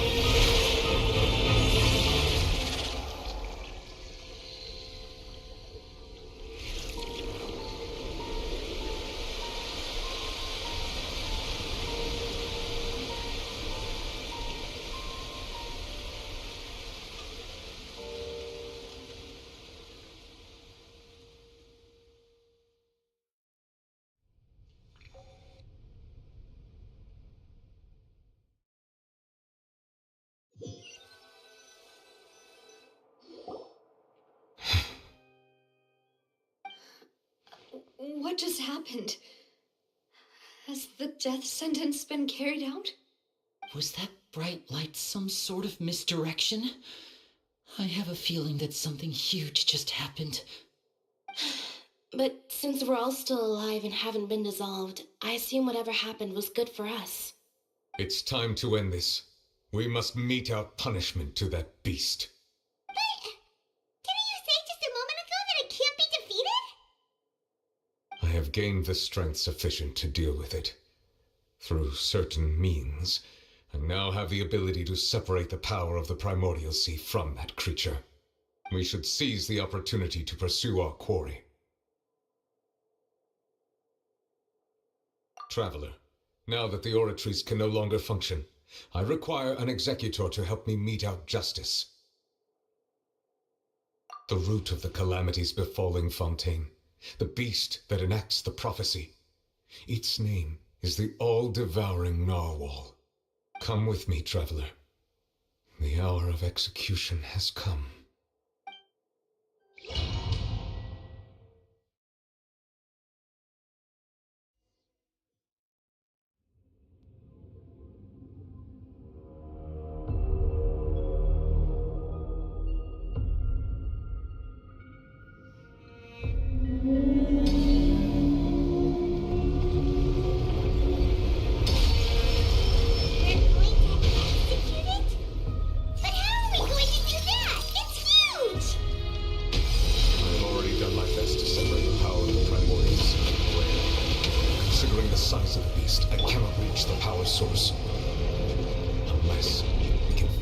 To attack it from within.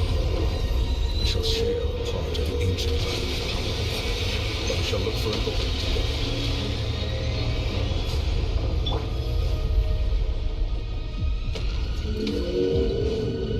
Come, bow your head. I can feel its sorrow turning into hostility.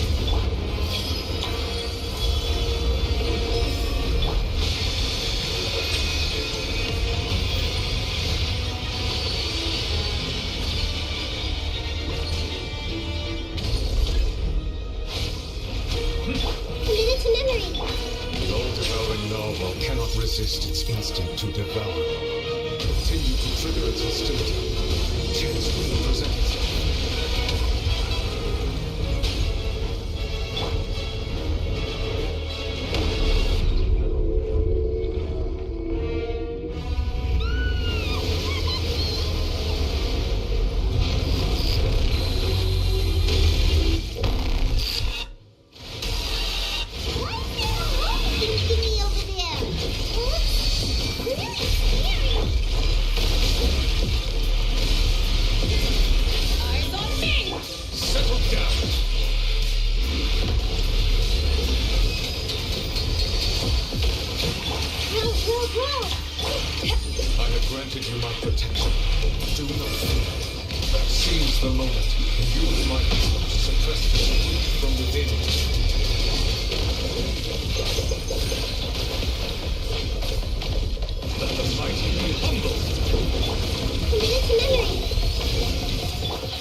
helping with the cleanup. It should have been my job, but... oh well. It was just supposed to be a short private training session for me. I didn't think that my disciple and my master's pet would start brawling in the meantime. Well, actually, I had a feeling that it would happen at some point, but... That power... Who are you exactly? Paimon has an idea. From what she said earlier, she must be Child's master. Skirk, right? It's just that he gave us the impression that she was the less talkative person. I simply did not have anything to say to the weak. But you, on the other hand, managed to defeat the all-devouring narwhal without using power from beyond this world. So you may speak to me as equals. I have to agree. It's a strange use of a planet's primordial waters just to raise an all-devouring narwhal. That kind of power is wasted on it. It's not cooperative. It eats too much. And I have more important things to do with my time than pet sitting. The only thing that creature has going for it is its looks. All in all, it fails as a pet. Miss Skirk? I think you might have missed the point. The point being? Well, being that this pet almost destroyed an entire nation. So what sort of person is your master? Well, Child's master's master. Wait, is that right? Oh, right. So you don't know him. Sorry, I assumed you did. His name is Sertologi. Huh?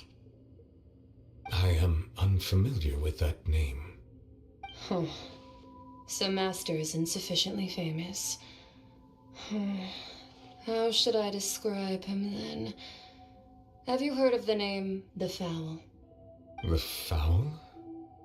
Still nothing? Well, how about The Visionary? Vetterfilnir then? Or Gold Rhindaughter? Ooh, that one we've heard. Rhindaughter's part of the Hexen Circle. She's Albedo's mom, right? Oh, so you do know that name. To be honest, I also heard all of those names and titles from my master. I don't actually know them either. But I suppose you understand now, yes? My master is likely a similar sort to Rhindaughter. They are both pursuing some form of perfection. Wait, didn't you also mention a visionary person? Paimon didn't quite catch their name. Actually, never mind that. I believe it expedient to inform you that the all-devouring narwhal used up nearly all its strength fighting you. Such roiling hydro energies will prove difficult for the planet's deep seas to digest. As such, the fontaine back on the surface has most likely been thrown into chaos. In other words, the prophecy that you've been fretting over should now be in full swing. What?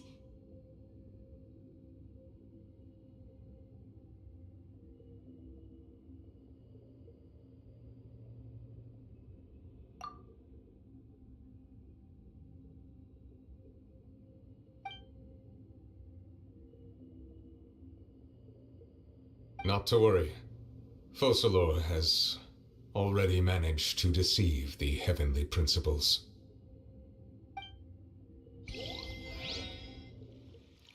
In the end, the people will all be dissolved into the waters, and only Farina will remain, weeping on her throne.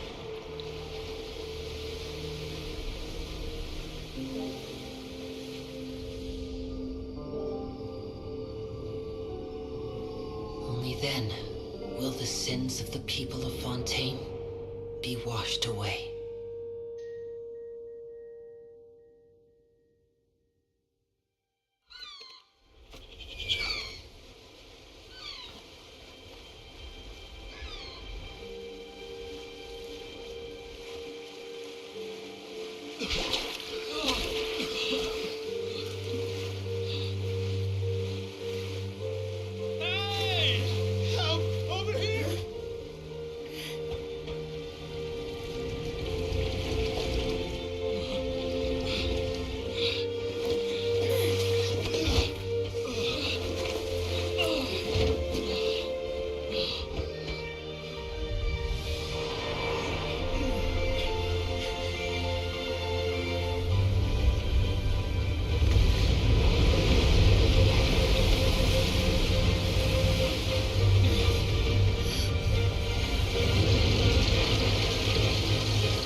Let's initiate emergency rescue!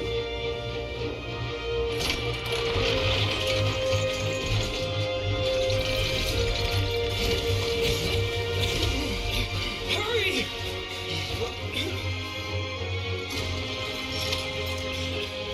Hey, lend a hand!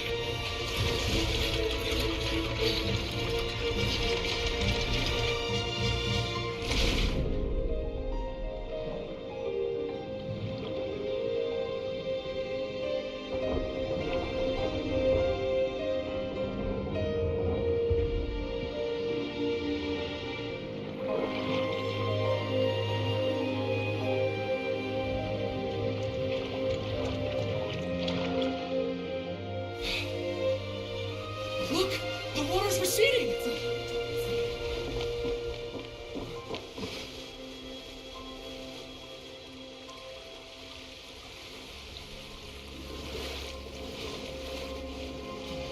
It's a miracle! Water's receding.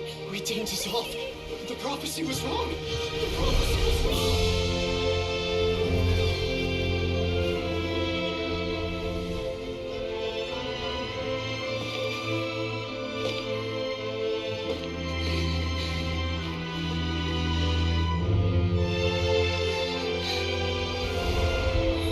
Are you right? We're saved. The prophecy was wrong.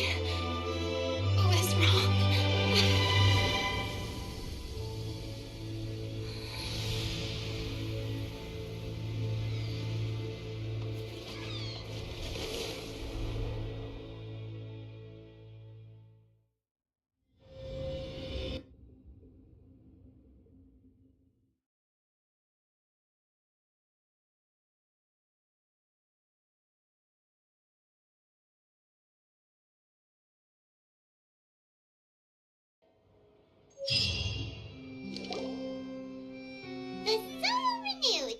The Spirit de Rasula attacks post-disaster rebuilding. I recently visited Poisson to meet with Miss Navia, spokesperson of the Spirit de Rasula, and we spoke about Poisson's present and future. Old soil can still give birth to new bloom, Miss Navia stated. Hope Skyship Winglet, lunar brain of the Fontaine Research Institute. The various disputes that have arisen on account of Mr. Edwin have suddenly become a shield over the Institute, with Jurier turning out to be a once overlooked hidden gem. People always call the first researcher mad, but few know what to call the second. And should that latter person achieve a miracle, they would find it all the harder to find a word with which to classify him and his team. Wow! Paimon barely recognizes the people in the reports. Are those really Jurier and Navia? They sound like real big shots. What do you think? Pretty enthralling, huh? The Steambird's idea was pretty simple. With the disaster just having passed, we would print a free edition packed to the margins with good news to calm people down. The value for these big scoops lies in their inevitable follow-ups. We'll publish further reports and go into the stories behind those people. Edwin's assistant, Jurier, created a true flying ship, while Navia is leading people in the reconstruction of their home. I'm sure that these stories could draw even your well-traveled eye. Paimon's curious too! Wait a minute. Didn't we watch everything happen from start to finish? What's there to be curious about? And that's exactly why I'd like you to come conduct interviews with me. You're the best incubators of news, if you haven't noticed. And also, with you around, I'm sure I'll get to see that Duke. Are you sure? Hasn't he turned you down several times already? Oh, this time will be different. Come on, let's head to Poisson first, and then make a trip to the fortress. There are some...